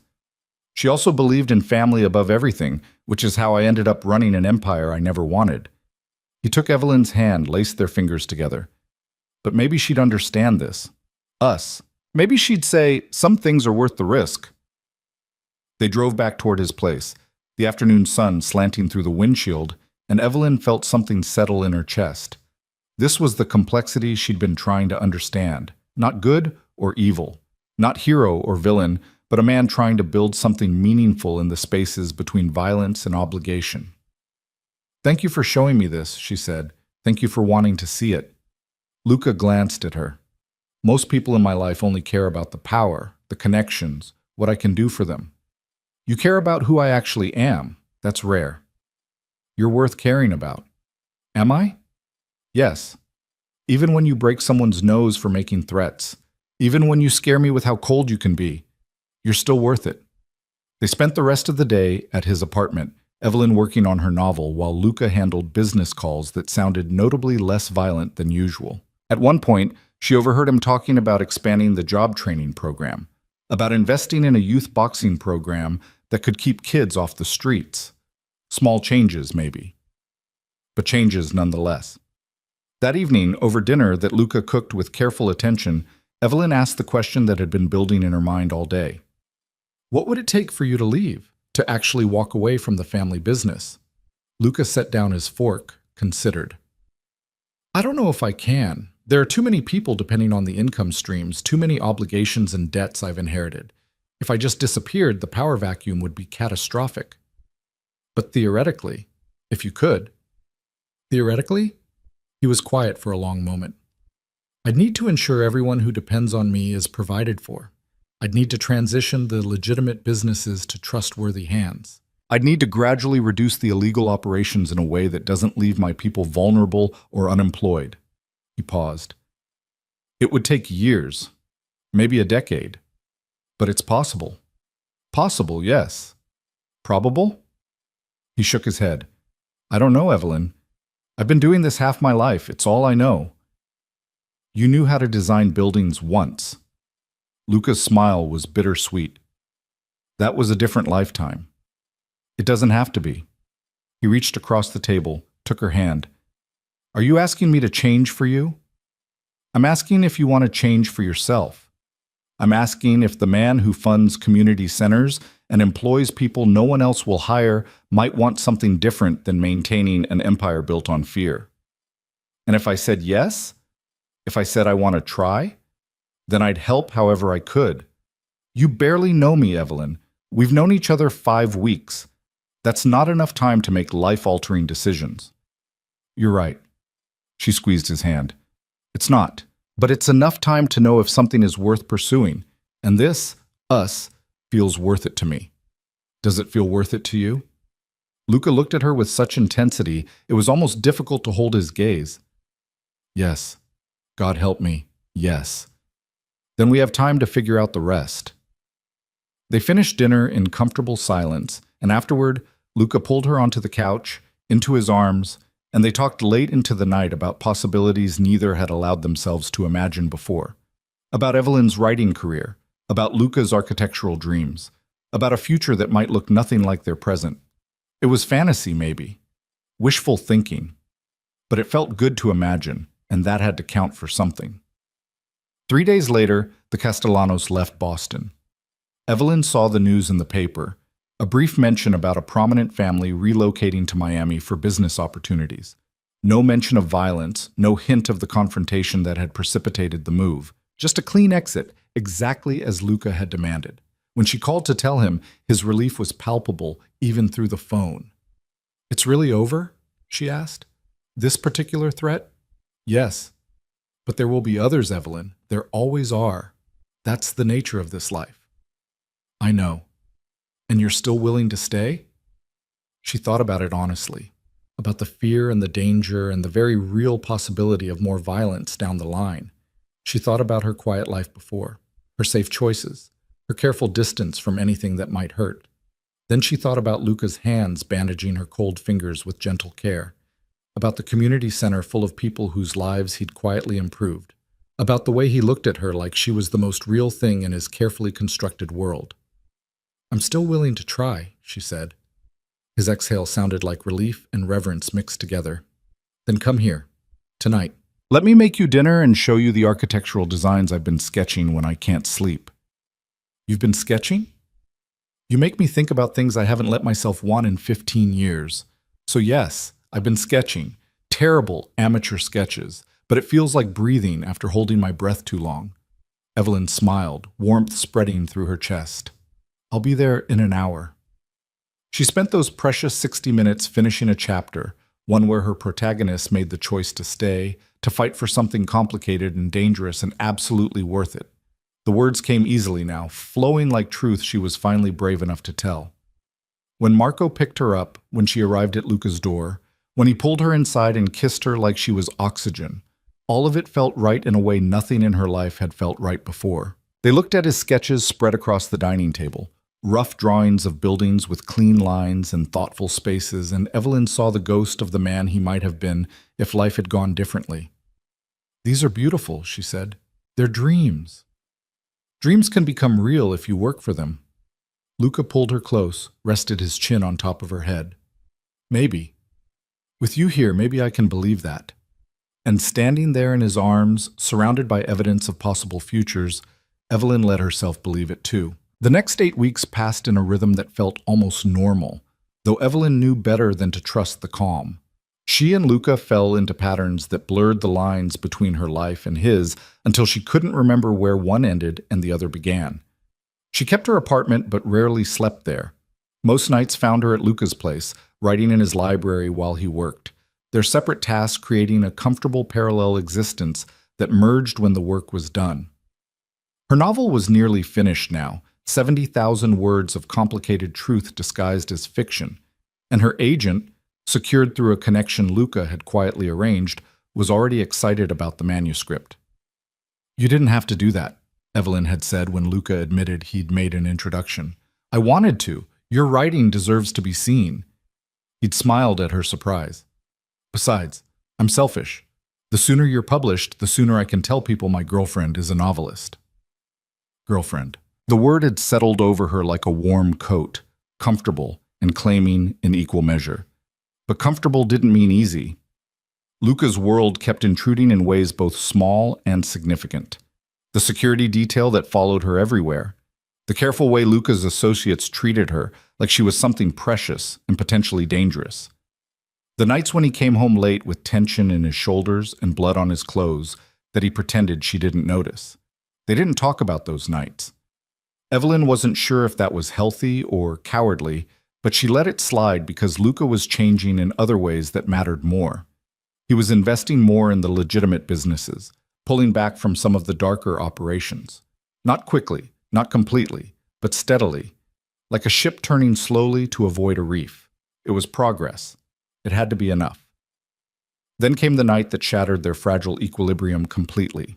Evelyn was alone at Luca's apartment, having sent Marco home because she just needed space, needed to breathe without someone watching her every move. Luca was at a meeting across town, something about real estate development that he'd said would run late. She'd settled into the library with her laptop, determined to finish the novel's final chapter. The knock on the door came just after 10. Evelyn frowned, closing her laptop. Luca had a key. Marco would have called first. She moved to the door, checked the peephole, and saw a woman she didn't recognize, older, maybe 60, well-dressed, with the kind of face that had once been beautiful and was now elegantly weathered. "Can I help you?" Evelyn called through the door. "I'm looking for Luca De Lorenzo. I'm his aunt, Isabella." The woman's voice was cultured, certain. "Is he home?" Something prickled at the back of Evelyn's neck. Luca had never mentioned an aunt, but the woman looked harmless, and she had the same dark eyes as Luca, the same strong bone structure. Evelyn opened the door, keeping the chain engaged. "He's not here. Can I give him a message?" Isabella's gaze moved over her with sharp assessment. "You must be Evelyn, the writer he's been seeing." "How did you know that?" "I make it my business to know what family is doing. May I come in? I promise I'm not here to cause trouble. I just need to speak with my nephew about a family matter." Every instinct screamed at Evelyn to refuse, to call Luca, to not let this stranger into his private space. But curiosity won, the same curiosity that had made her accept that first dance. She unlatched the chain and stepped back. Isabella entered with the easy confidence of someone used to being welcomed everywhere. She moved through the apartment like she knew it, her gaze lingering on familiar objects, and Evelyn realized she probably did know it. This woman was family, after all. "Can I offer you something to drink?" Evelyn asked, defaulting to manners when she didn't know what else to do. "Whiskey, if Luca still keeps the good bottle in the library." They moved to the library, Isabella settling into Luca's favorite chair like she belonged there, and Evelyn poured 2 glasses of whiskey with hands that wanted to shake. "How long have you known my nephew?" Isabella asked, accepting the glass. "Almost 3 months. And he's told you about the family business, I assume? About who we are and what we do?" Evelyn sat carefully on the couch across from her. "He's been honest with me, yes." "Has he?" Isabella's smile was knowing. "Has he told you about his father? About the promises Luca made when Antonio died?" "Some of it." "Did he tell you that Antonio didn't die of a heart attack? That he was killed by rivals who thought the De Lorenzo family was weak because Antonio had gotten soft in his old age?" The whiskey turned bitter in Evelyn's mouth. "No, he said it was a heart attack." Technically true. His heart stopped after he was beaten so badly his ribs punctured his lungs. Isabella took a sip of her drink, her expression carefully neutral. "Luca found him. Did he tell you that? He came home from his architecture program and found his father bleeding out in this very library." Evelyn felt sick. "Why are you telling me this?" "Because I want you to understand what you're asking him to give up. The rumors have reached me, you see, that Luca is pulling back from family business, that he's investing in legitimate ventures, that he's talking about changing the direction of the family." Isabella leaned forward. "That he's doing all this because of you. I never asked him to change anything. Didn't you? By existing, by making him want something different, you asked everything of him." Isabella's voice sharpened. "Do you know what happens if Luca walks away? If he dismantles the power structure his father died to protect?" "He's not dismantling anything. He's just trying to build something better." "There is no better in this world, dear girl. There's only survival. And the moment Luca shows weakness, the moment he prioritizes his personal happiness over family obligations, we all become targets." Isabella set down her glass with deliberate care. "I loved my brother. I watched him build an empire that kept hundreds of people employed and safe. I watched him die because he made the mistake of caring too much about appearing legitimate. And I will not watch Luca make the same mistake." Evelyn's heart was pounding. "Are you threatening me?" "I'm educating you. There's a difference." Isabella stood, smoothed her skirt. "You seem like a nice girl. Intelligent, genuine. I understand why Luca is drawn to you, but you're also a distraction he can't afford. Not now. Not when there are still enemies circling, waiting for any sign of weakness. So what are you suggesting?" "That you make a choice. Either commit completely to this life, understanding that it will never be safe, never be simple, and that Luca will always carry the weight of obligations that predate you and will outlast you, or walk away before you both get hurt." Isabella moved toward the door, paused. "He won't make this choice himself. He cares about you too much, so it has to come from you." Then she was gone, leaving Evelyn alone in the library with her racing thoughts and the taste of whiskey turning to ash. When Luca came home an hour later, he found Evelyn exactly where Isabella had left her, staring at nothing, her mind cycling through everything the older woman had said. "Hey," Luca's voice was warm, concerned.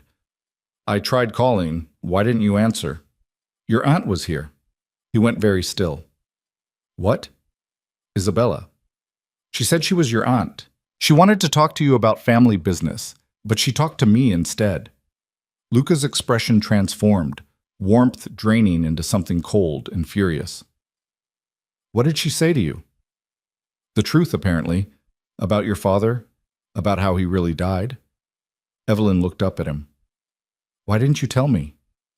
"Because it wasn't relevant." "Wasn't relevant? Luca, you found your father beaten to death. That's not something you just neglect to mention." "What was I supposed to say?" His voice rose slightly, control slipping. That my father died violently because he tried to go legitimate? That watching him bleed out in this room is what convinced me I could never escape this life? That every time I think about walking away, I see his face and remember what happens to De Lorenzos who show weakness. The pain in his voice cracked something open in Evelyn's chest. She stood, crossed to him, but he stepped back before she could touch him. Isabella had no right to tell you any of that, he said. Maybe not, but she wasn't wrong about one thing. I don't fully understand what I'm asking of you, what it costs you to try to be different. You're not asking anything of me. I'm choosing this. Are you? Or are you trying to be someone you think I'll love more? Lucas stared at her, the question hanging between them like a blade. When he finally spoke, his voice was raw. I'm trying to be someone I can live with. Someone who doesn't wake up every morning wondering if today's the day I become my father, dead because I cared about the wrong things, or alive because I stopped caring about anything at all. That's not a choice you have to make. Isn't it? He laughed, bitter. Every day I make choices between what's right and what's necessary, between protecting the people I'm responsible for and building something better. And every single day I fail at balancing those things. Then stop trying to balance them. Choose. Choose what? Choose the life you actually want. Not the one you inherited, not the one you think you owe your father, the one you want. Lucas shook his head. It's not that simple. Why not? Because walking away means abandoning everyone who depends on me. It means leaving a power vacuum that will turn violent. It means potentially getting killed myself by people who see my exit as betrayal. His hands clenched at his sides. I can't just choose, Evelyn. The consequences are too big. So you're trapped. Yes. The single word fell like a stone between them. Evelyn felt tears prick her eyes, frustration and heartbreak mixing into something painful and impossible to contain. Then what are we doing? She asked quietly. If you're trapped in this life, if there's no way out, what's the point of us? The point is that you make it bearable. The point is that loving you reminds me there's still something good in the world worth protecting. I don't want to be the thing that makes your prison bearable, Luca. I want to be the reason you find the door. They stared at each other, the space between them feeling vast despite only being a few feet. Evelyn could see the war happening behind Luca's eyes. Want versus obligation, love versus fear, the future versus the past. I'm trying, he said finally. I know it's not fast enough. I know it's not dramatic or definitive, but I'm trying to find a way out that doesn't destroy everything I'm responsible for. How long will that take? I don't know. Years, maybe. And what happens to us in those years? Do we just exist in this limbo, waiting for a future that might never come? I don't know, Luca admitted, and the helplessness in his voice made Evelyn want to hold him and shake him in equal measure. She moved to the window, looked out at Boston glittering below. 3 months ago, she'd been invisible, drowning in debt, her life small and safe, and ultimately empty. Now she was in love with a man who lived in shadows, fighting for a future neither of them could quite envision. Isabella said I needed to choose, Evelyn said without turning around. Either commit completely to this life or walk away. And what did you decide? She turned to face him, this beautiful, complicated, impossibly burdened man who'd walked into her life and turned it inside out. I decided she was wrong. Those aren't the only options. What's the third option? We build it together. Not your life or my life, but our life. Something that doesn't require you to give up all your obligations overnight, but also doesn't trap me in a world I didn't choose. She moved closer to him. We find the middle ground, Luca, and we do it as partners, not as a prisoner and his visitor. Hope flickered across his face, tentative and fragile. You think that's possible? I think anything is possible if we're honest about what we want and what we can actually give. She finally closed the distance between them, took his hands. But you have to be honest with me. No more hidden truths, no more protecting me from reality.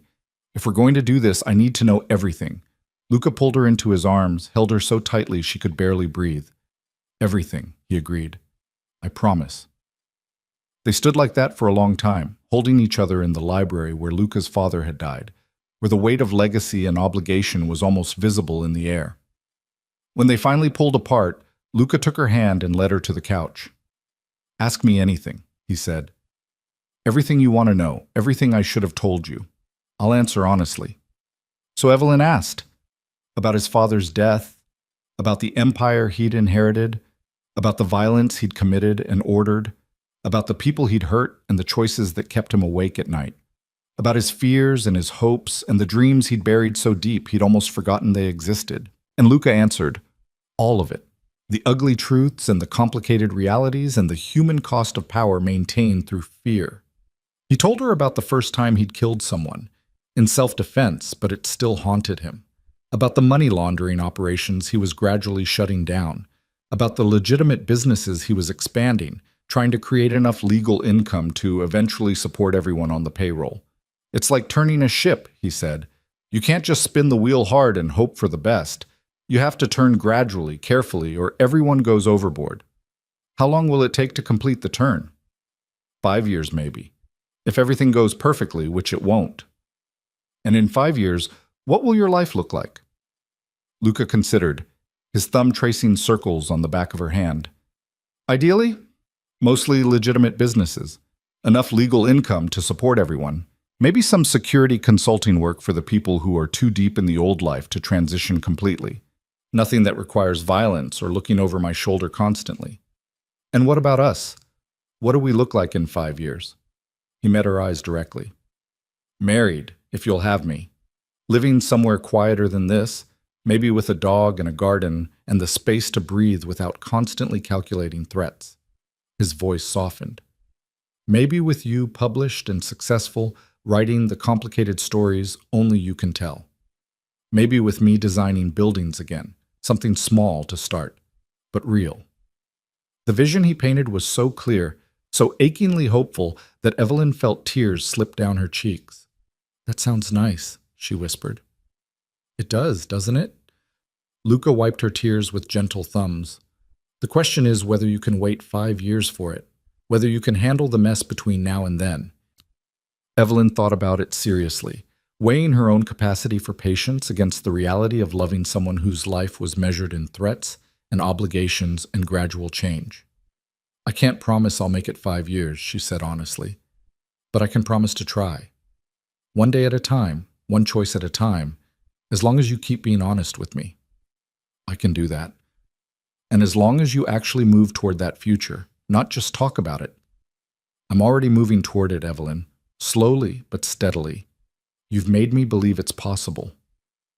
They kissed then, soft and sweet and full of promises that felt more solid than any they'd made before. When they finally went to bed, they didn't make love, but simply held each other, talking until dawn about the life they wanted to build. The next morning, Luca made a phone call that changed everything. Evelyn was making coffee when she heard him in the office, his voice carrying despite the closed door. She couldn't make out the words, but the tone was different, decisive, final, like he was drawing a line he couldn't uncross. When he emerged 20 minutes later, his expression was resolute. "I just told my Aunt Isabella that I'm transitioning out of the family business over the next 5 years, that she and the other senior members can either support the transition or find new leadership." Evelyn almost dropped her coffee mug. "You what?" "I made a choice, the one you've been waiting for me to make." He crossed to her, took her hands. "I'm not walking away tomorrow. The transition will take time, and it won't be easy, but I'm committed to it now, publicly, to the family. No more ambiguity." "Luca, are you sure? What if they fight me? What if some people leave? What if there's backlash?" He smiled, and it was the freest expression she'd seen on his face. "Then we'll handle it, together. But I'm done living in fear of consequences that might never come. I'm done letting my father's death determine my future." Evelyn set down her coffee, wrapped her arms around his neck. "This is really happening. This is really happening." He lifted her off her feet, spun her once, his laugh surprised and genuine. "I'm terrified and exhilarated, and I have no idea if I'm making the right choice, but it's my choice. Finally." They spent the rest of the morning making plans, practical ones, about which businesses to prioritize, which operations to shut down first, how to handle the people whose livelihoods depended on the illegal income streams. It was complicated and messy and would require years of careful navigation. But it was possible, and possibility was more than either of them had believed in 3 months ago. That afternoon, Evelyn finished her novel. The final chapter wrote itself, her protagonist choosing neither safety nor surrender, but partnership, building a life in the space between light and shadow, complicated and imperfect and absolutely worth fighting for. She saved the file, closed her laptop, and found Luca in the library with his sketchbook open, drawing what looked like a small house with large windows and a garden. "Is that for us?" she asked. "Maybe. Someday." He looked up, saw something in her expression. "What?" "I finished it, the book. It's done." Luca's face lit up. "Evelyn, that's incredible. Can I read it?" "Eventually, after my agent sees it first, after I work up the courage to let it out into the world." "You'll do it. You're braver than you think." She settled beside him on the couch, leaned against his shoulder, looked at the sketch of their hypothetical future. "We're really doing this, aren't we? Building something new. We're really doing this. I'm scared." "Me too." He pressed a kiss to her temple. "But I'd rather be scared with you than safe without you." And there, in the library where so much pain had happened, where Luca's father had died and Luca's dreams had been buried, they began building something different. Not perfect, not simple, but theirs. The weeks that followed were harder than Evelyn had anticipated. Luca's announcement sent shockwaves through the family structure. Some supported the transition, understanding that the world was changing and legitimacy was safer long-term. Others fought him, seeing his plans as betrayal of everything the De Lorenzos had built. There were meetings that ran until 3 a.m, heated arguments Evelyn could hear through closed doors. Threats that Luca handled with the same cold efficiency he'd always possessed, except now the violence was a last resort rather than a first response. Isabella, surprisingly, became an ally. She disagreed with Luca's timeline, thought 5 years was too aggressive, but she respected his commitment. More importantly, she used her influence with the older generation to smooth resistance. "You remind me of someone I used to know," she told Evelyn one evening when she stopped by with documents for Luca to review. "A woman who loved my brother before the life hardened him. She had your same stubborn optimism." "What happened to her?" "She married him anyway, 37 years together before he died. Some of them were beautiful, some of them were brutal, but she never regretted the choice." Isabella's smile was sad. "Love in this life isn't easy, Evelyn, but it's worth it if you're strong enough to hold on." Evelyn thought about that conversation often in the following months as she navigated her new reality. Her novel sold at auction, a development that felt surreal and validating and terrifying. Her agent was thrilled, her editor enthusiastic, and suddenly Evelyn had deadlines and publicity plans and a career that was actually happening. Luca was proud of her in ways that made her chest ache, showing her book cover designs to anyone who would look, planning a launch party, encouraging her to embrace success without diminishing herself. "This is yours," he said when she worried she was taking too much attention. "You earned this. Be proud." So she was. Proud and grateful and constantly amazed that her life had transformed so completely in less than a year. They moved in together officially, Evelyn giving up her apartment to live in Luca's brownstone full-time. It felt like a statement, a commitment, a choice that solidified what they were building together. Some nights were still hard. Luca still came home late with tension in his shoulders. There were still moments when the weight of his obligations threatened to crush him, when he questioned whether he could actually execute the transition he'd promised. But those moments became less frequent as the months passed, as businesses were sold or restructured, as illegal operations were carefully dismantled, as the empire transformed inch by painful inch into something that could exist in daylight. And through it all, Evelyn wrote. A second novel, different from the first but no less honest. Stories about complicated people making difficult choices, about love that survived in hostile environments, about the possibility of change even when it seemed impossible. She was writing their story, she realized. Over and over, in different forms, she was documenting this transformation, not for posterity, but because it was the only way she knew how to process the enormity of what they were attempting. 1 year after that first dance in the glittering ballroom, Luca took Evelyn back to the same hotel for another charity gala. This time, she didn't feel out of place. She wore a dress that actually fit. Her confidence earned rather than performed. And when Luca asked her to dance, she said yes without hesitation. "Remember this night last year?" he murmured as they swayed together. "How could I forget? You changed my entire life." "We changed each other's lives," he corrected. "You made me believe change was possible. I'm just trying to live up to that belief." Evelyn looked up at him, this man who'd terrified and fascinated her in equal measure, who'd shown her depths of both darkness and light she'd never imagined. "Are you happy?" "Getting there." His smile was genuine. "Ask me again in 4 years." "I will," she promised, and meant it. The promise Evelyn made that night took on weight as the years unfolded, each one bringing its own challenges and small victories that accumulated into something larger than either of them had dared to imagine. Her second novel published 18 months after the first, and this time the critical reception was even stronger. Reviews called her work unflinching and compassionate, praised her ability to write morally complex characters without judgment. Readers connected with her stories in ways that felt both validating and terrifying. People saw themselves in her protagonists, saw their own impossible choices reflected back.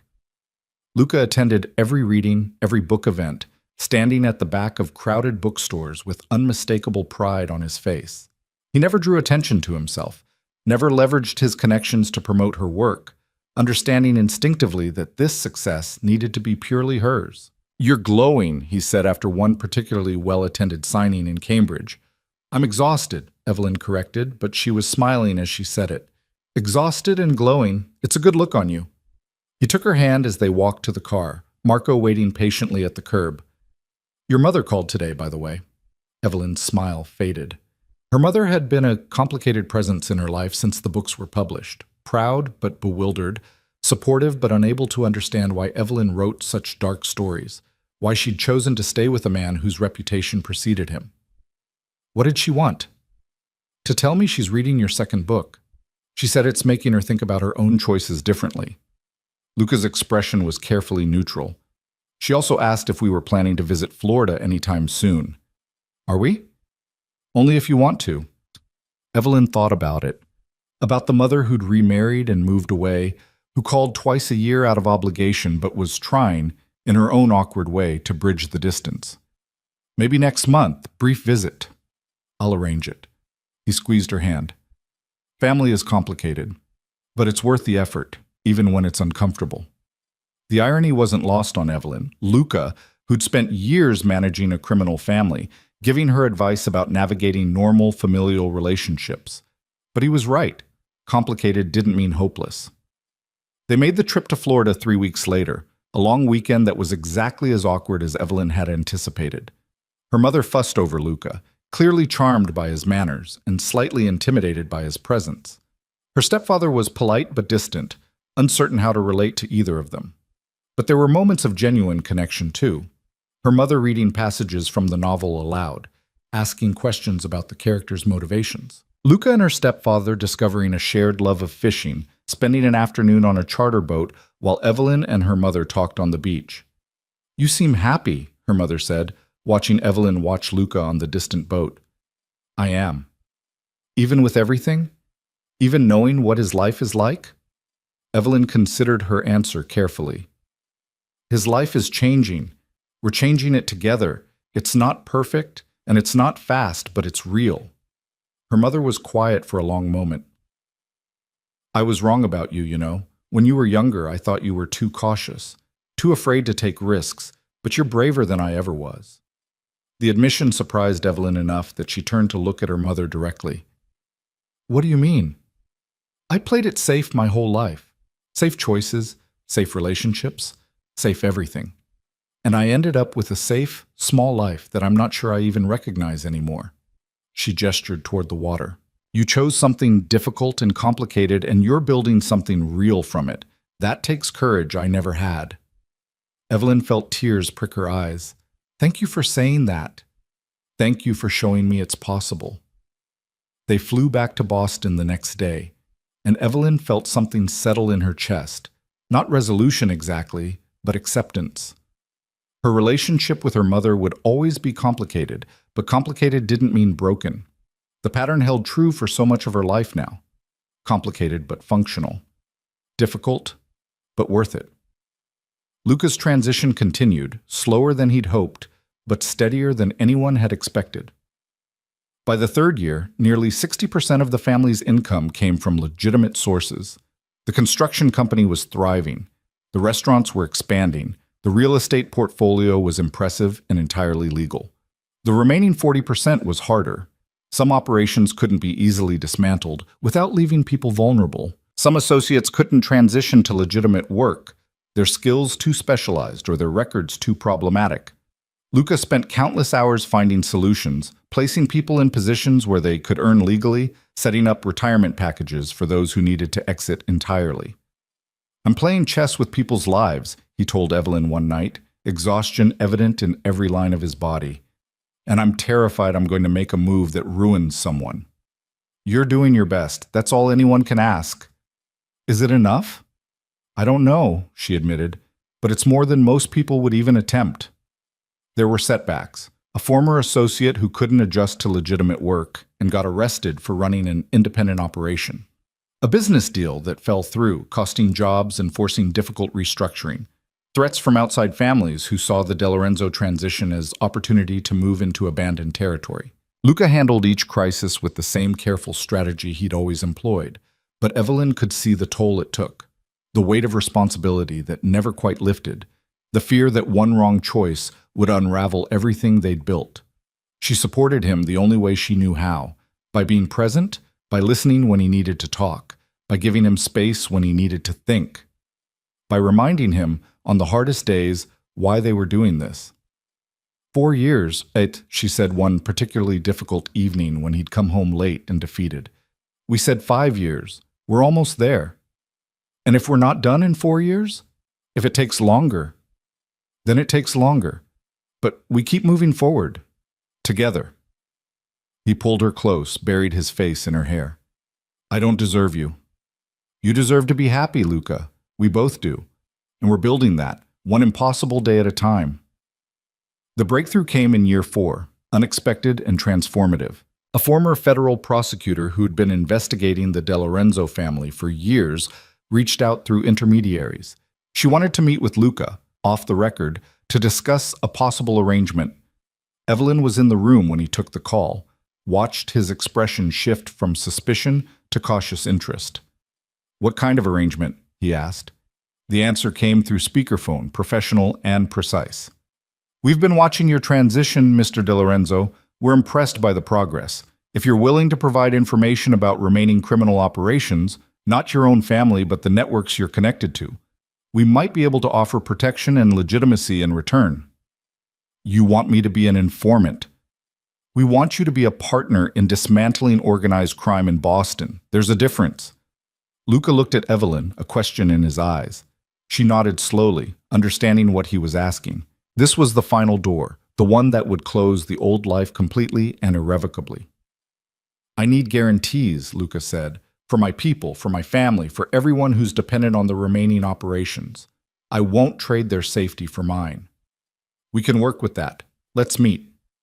The meeting happened 3 days later in a neutral location with lawyers present. The federal prosecutor, a woman named Sarah Chen, who Evelyn instantly respected, laid out a proposal that was both generous and demanding. In exchange for detailed information about criminal networks, shipping routes, money laundering operations, and corrupt officials, the government would grant immunity to the De Lorenzo family for past crimes and provide support for complete legitimization. "This is unprecedented," Sarah said, "but we're willing to make an exception because you've already done most of the work yourself. We're just accelerating the timeline." Luca read through the documents carefully, asking questions that demonstrated exactly how intelligent and strategic he was. Evelyn sat beside him, occasionally squeezing his hand when the weight of what they were discussing became too heavy. "If I do this, people will consider it betrayal," Luca said finally. "There will be consequences. We'll provide protection, relocation if necessary." "I don't want to relocate. This is my city." "Then we'll ensure you can stay safely. But Mr. De Lorenzo, you need to understand, Once you cross this line, there's no going back. You'll be permanently outside the world you grew up in." Luca looked at Evelyn, really looked at her, and she saw the question he was asking without words. Was this what she wanted? Was this the future she'd been hoping for? "Yes," she said quietly. "This is it. This is the door."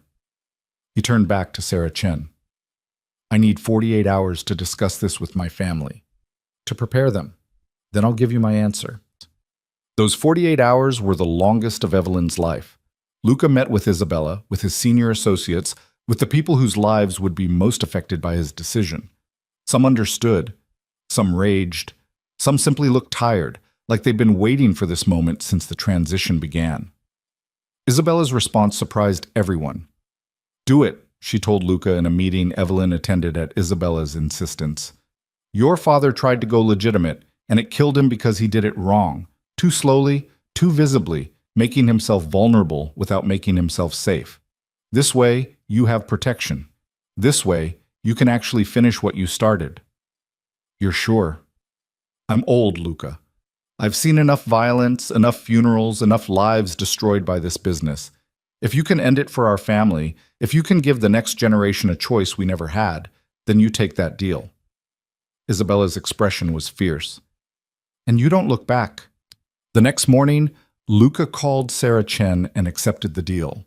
The following 6 months were a controlled chaos of debriefings, negotiations, and careful dismantling.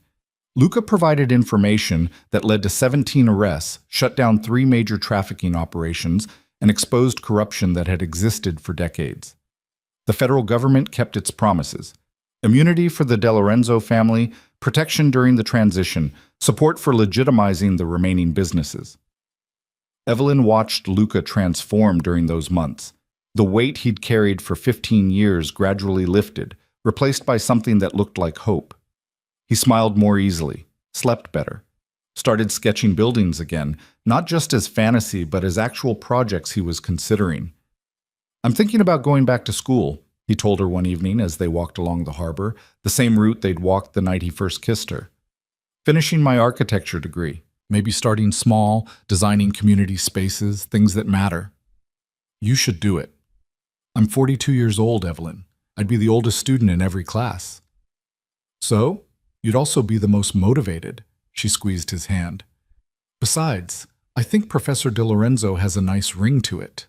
He laughed, the sound free and genuine. "Let's not get ahead of ourselves. But maybe. Someday." They walked in comfortable silence, and Evelyn marveled at how far they'd come. From that first dance in a glittering ballroom to this moment, walking hand in hand toward a future that finally felt possible. "I have something for you," Luca said, stopping suddenly. "What?" He pulled a small box from his pocket, and Evelyn's heart stopped completely. "I know we've talked about this," he said, opening the box to reveal a ring. Simple, elegant, perfect. "I know I said I'd wait until the transition was complete, but we're almost there, Evelyn. We're so close to the life we wanted to build, and I don't want to wait anymore." Evelyn stared at the ring, tears already streaming down her face. "Marry me," Luca said. And it wasn't quite a question, but it wasn't quite a command either. It was an invitation, an offering, a promise of partnership. "Marry me and let's finish building this life together, officially, permanently, completely." "Yes," Evelyn managed through tears. "Yes, of course, yes." He slipped the ring onto her finger, and it fit perfectly, like everything about them. Complicated and imperfect, but exactly right. They kissed there on the harbor walk, and Evelyn felt something fundamental click into place. This was real. This was happening. They'd survived the impossible and come out the other side stronger. The wedding was small, intimate, exactly what they both wanted. Just close friends, family who'd supported the transition, and Isabella who cried through the entire ceremony despite her protests that she never cried. Evelyn wore a simple dress, no veil, no pretense. Luca wore a suit that made him look distinguished and slightly nervous, his vows delivered with the same intensity he brought to everything he did. "I promise to build with you, not for you," he said, holding both her hands. "I promise to be honest even when it's hard. I promise to choose you, every day, in every way that matters. And I promise that the life we're building will be ours. Not my past, not your expectations, but ours. Complicated and messy, and absolutely worth fighting for. Evelyn's vows were simpler, but no less meaningful. I promise to see all of you, the darkness and the light, the violence and the tenderness, the man you were and the man you're becoming. I promise to choose you too, even on the hard days, especially on the hard days. And I promise that whatever we build together will be built on truth, even when truth is uncomfortable. They were married by a judge who knew exactly who Luca was and married them anyway, because redemption was possible and love mattered more than history. The reception was at Sophia's restaurant, the same place Luca had taken Evelyn for their first real date. The food was extraordinary, the wine flowed freely, and for one perfect evening, everyone forgot about the complicated journey that had brought them here and just celebrated. Marco gave a toast that made everyone laugh and cry.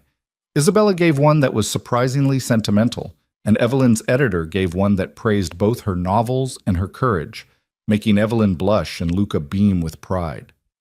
To complicated love stories, the editor said, raising her glass. May they always have happy endings, even when we don't see them coming. To complicated love stories, everyone echoed. That night, in the hotel suite Luca had booked overlooking the city, they made love slowly and tenderly, whispering promises against each other's skin. Afterward, tangled together in expensive sheets, Luca traced the ring on Evelyn's finger. Mrs. De Lorenzo, he said, testing the sound. I'm keeping heart professionally, Evelyn reminded him. For the books. I know, but let me enjoy this moment of traditional claiming. She laughed, pressed closer. Claim away. As long as you remember, I'm claiming you right back. Deal. They fell asleep like that, wrapped around each other, and Evelyn dreamed of the house with large windows and a garden, the one from Luca's sketches. In the dream, it was real, and they were in it, building a life that had nothing to do with empire or obligation, and everything to do with choice. 6 months later, the transition was complete. The last of the illegal operations were shut down. The final associates placed in legitimate positions or retired with generous packages. The De Lorenzo family was clean, completely, officially, irrevocably legitimate. Sarah Chen called personally to confirm it. Congratulations, Mr. De Lorenzo. You're free. Free. The word echoed in Luca's mind long after the call ended. He was 43 years old and finally free of the weight he'd carried since he was 23. Free of his father's death and his grandfather's empire and the expectations that had defined him for 2 decades. He found Evelyn in their home office. They'd bought a house in Cambridge, something with space for both of them to work, typing away at her 3rd novel. It's done, he said from the doorway. She looked up, understanding immediately. Done? Completely. We're legitimate. We're safe. We're free. Evelyn saved her work, crossed to him, and wrapped her arms around his waist. How does it feel? Terrifying, like I should be waiting for the other shoe to drop. There is no other shoe. This is it. This is the life we built. Luca held her, let himself feel the truth of that. This was the life they'd built, through impossible choices and patient years, through setbacks and small victories, through love that refused to be simple or safe. I enrolled, he said suddenly. What? At MIT architecture program. Part-time, since I'm working too, but I start in September. Evelyn pulled back to look at his face, saw the mixture of excitement and fear there. Luca, that's incredible. I'm terrified I'll fail, that I've forgotten everything, that I'm too old for this. You're not too old. And even if you fail, which you won't, at least you tried. At least you chose what you wanted instead of what was expected. He kissed her, deep and grateful. I love you. Have I mentioned that recently? Not in the last hour. Unforgivable. I love you, Evelyn De Lorenzo Hart. Thank you for believing in me when I couldn't believe in myself. Thank you for being worth believing in. The years that followed were quieter than the ones before, but no less meaningful. Luca threw himself into his studies with the same intensity he'd once applied to running an empire, staying up late over design projects, debating architectural philosophy with professors half his age. He thrived in ways Evelyn had hoped for, but never quite believed she'd see. The construction company he'd legitimized became his laboratory, allowing him to test his designs in real-world applications. He started small, a community center renovation, a park redesign, but each project was thoughtful and beautiful and utterly his. Evelyn's career continued to flourish. Her third novel won awards, her fourth was optioned for television. She became a voice in literary fiction, known for writing morally complex characters with compassion and unflinching honesty. Interviewers always asked about her inspiration, and she always said the same thing. She wrote about people making impossible choices because that was the only kind of story worth telling. She never mentioned Luca by name. That was their agreement. Her work was hers, his past was his, and the two didn't need to intersect publicly. But readers who paid attention could see the echoes, could recognize the themes of redemption and transformation that ran through everything she wrote. 5 years after their wedding, Luca graduated with his architecture degree. Evelyn sat in the audience with Isabella, both of them crying with pride as he walked across the stage. At 48, he was indeed the oldest graduate, but also the most grateful. That night, over champagne in their garden, they'd bought the house from Luca's sketches, turned it from dream to reality. He showed her his final project, the one he'd been working on for months. It was a design for a mixed-use development in the neighborhood where he'd grown up.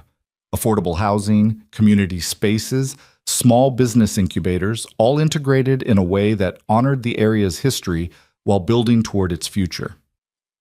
I want to call it the Antonio De Lorenzo Community Project, Luca said, after my father, a way of honoring what he tried to do, what he wanted to build before everything went wrong. Evelyn studied the drawings, the careful attention to detail, the way every element served both beauty and function. It's perfect. I don't know if I can get it funded. It's ambitious, probably too ambitious. You'll get it funded. You always find a way. He did. It took another 2 years of proposals and meetings and careful negotiation, but the project was approved and funded through a combination of city grants, private investment, and the De Lorenzo family's legitimate resources. Breaking ground felt like closing a circle, honoring the past while building the future. Evelyn wrote about it, of course. Not in a novel this time, but in an essay for a major magazine about second chances and complicated redemption. She used Luca's name, with his permission, telling their story honestly for the first time. The response was overwhelming. Some people criticized her for romanticizing a criminal's transformation. Others praised her for showing that change was possible even in the darkest circumstances. But most people just connected with the fundamental truth of the story, that love could be a catalyst for change, that people were capable of more than their worst choices, that building something better was hard but possible. No regrets? Luca asked after the essay published, holding her while they watched the sunset from their porch. About what? Any of it. Saying yes to that first dance, staying when you should have run, building this life with me. Evelyn thought about it honestly, about the fear and the danger and the impossibly complicated years, about the night she'd cried from frustration, the moments she'd doubted everything, the constant weight of loving someone whose life was built on contradictions. Then she thought about this moment, here in the house they'd built together, with his arms around her and their future spreading out before them like an open road. No regrets, she said. Not a single one. Even though it was hard, especially because it was hard, easy things don't change you. They don't make you grow. We grew together, Luca. We became better versions of ourselves because we refused to give up on each other. He was quiet for a long moment, and when he spoke, his voice was thick with emotion. You saved my life. You know that, right? Not metaphorically. Actually, if I hadn't met you, I'd still be trapped in that world, slowly dying inside, convinced that power was the same as purpose. You saved mine too. You made me believe my stories mattered. You made me brave enough to live a complicated life instead of a safe one. They sat together as the light faded, and Evelyn thought about that first night in the glittering ballroom, about the woman she'd been. Invisible, drowning in debt, her dreams filed away as impractical. She thought about the moment Luca's hand had closed around hers, the choice she'd made to say yes despite every logical reason to refuse. That choice had led to this life, this love. This impossible, beautiful, complicated reality they'd built together. And she would make that choice again, every single time, in every possible version of her story. "What are you thinking about?" Luca asked. "Destiny," Evelyn said, "and choice, and how sometimes they're the same thing. Deep thoughts for a Tuesday evening. I'm a writer. Deep thoughts are my job." He laughed, pulled her closer. "What should we do tomorrow?" "Tomorrow, you work on the community project. I work on the new novel. And we keep building this life, one day at a time." Sounds perfect. And it was. Not perfect in the fairy tale sense, not without challenges or complicated moments or the occasional hard conversation, but perfect in the way that mattered, authentic, chosen, theirs. Years later, when Evelyn's sixth novel published, the one that was unambiguously their story, fiction only in the details, she dedicated it to Luca with words that captured everything they'd survived and built. "For Elle, who taught me that the most complicated stories are the ones most worth telling. Thank you for choosing to build something beautiful from impossible circumstances. Thank you for choosing me." The novel ended with two characters standing in a garden they'd created together, watching the sunset, discussing tomorrow's small plans with the understanding that small plans accumulated into transformed lives. Critics called it her most honest work yet. Readers said it gave them hope that their own complicated stories might have happy endings too.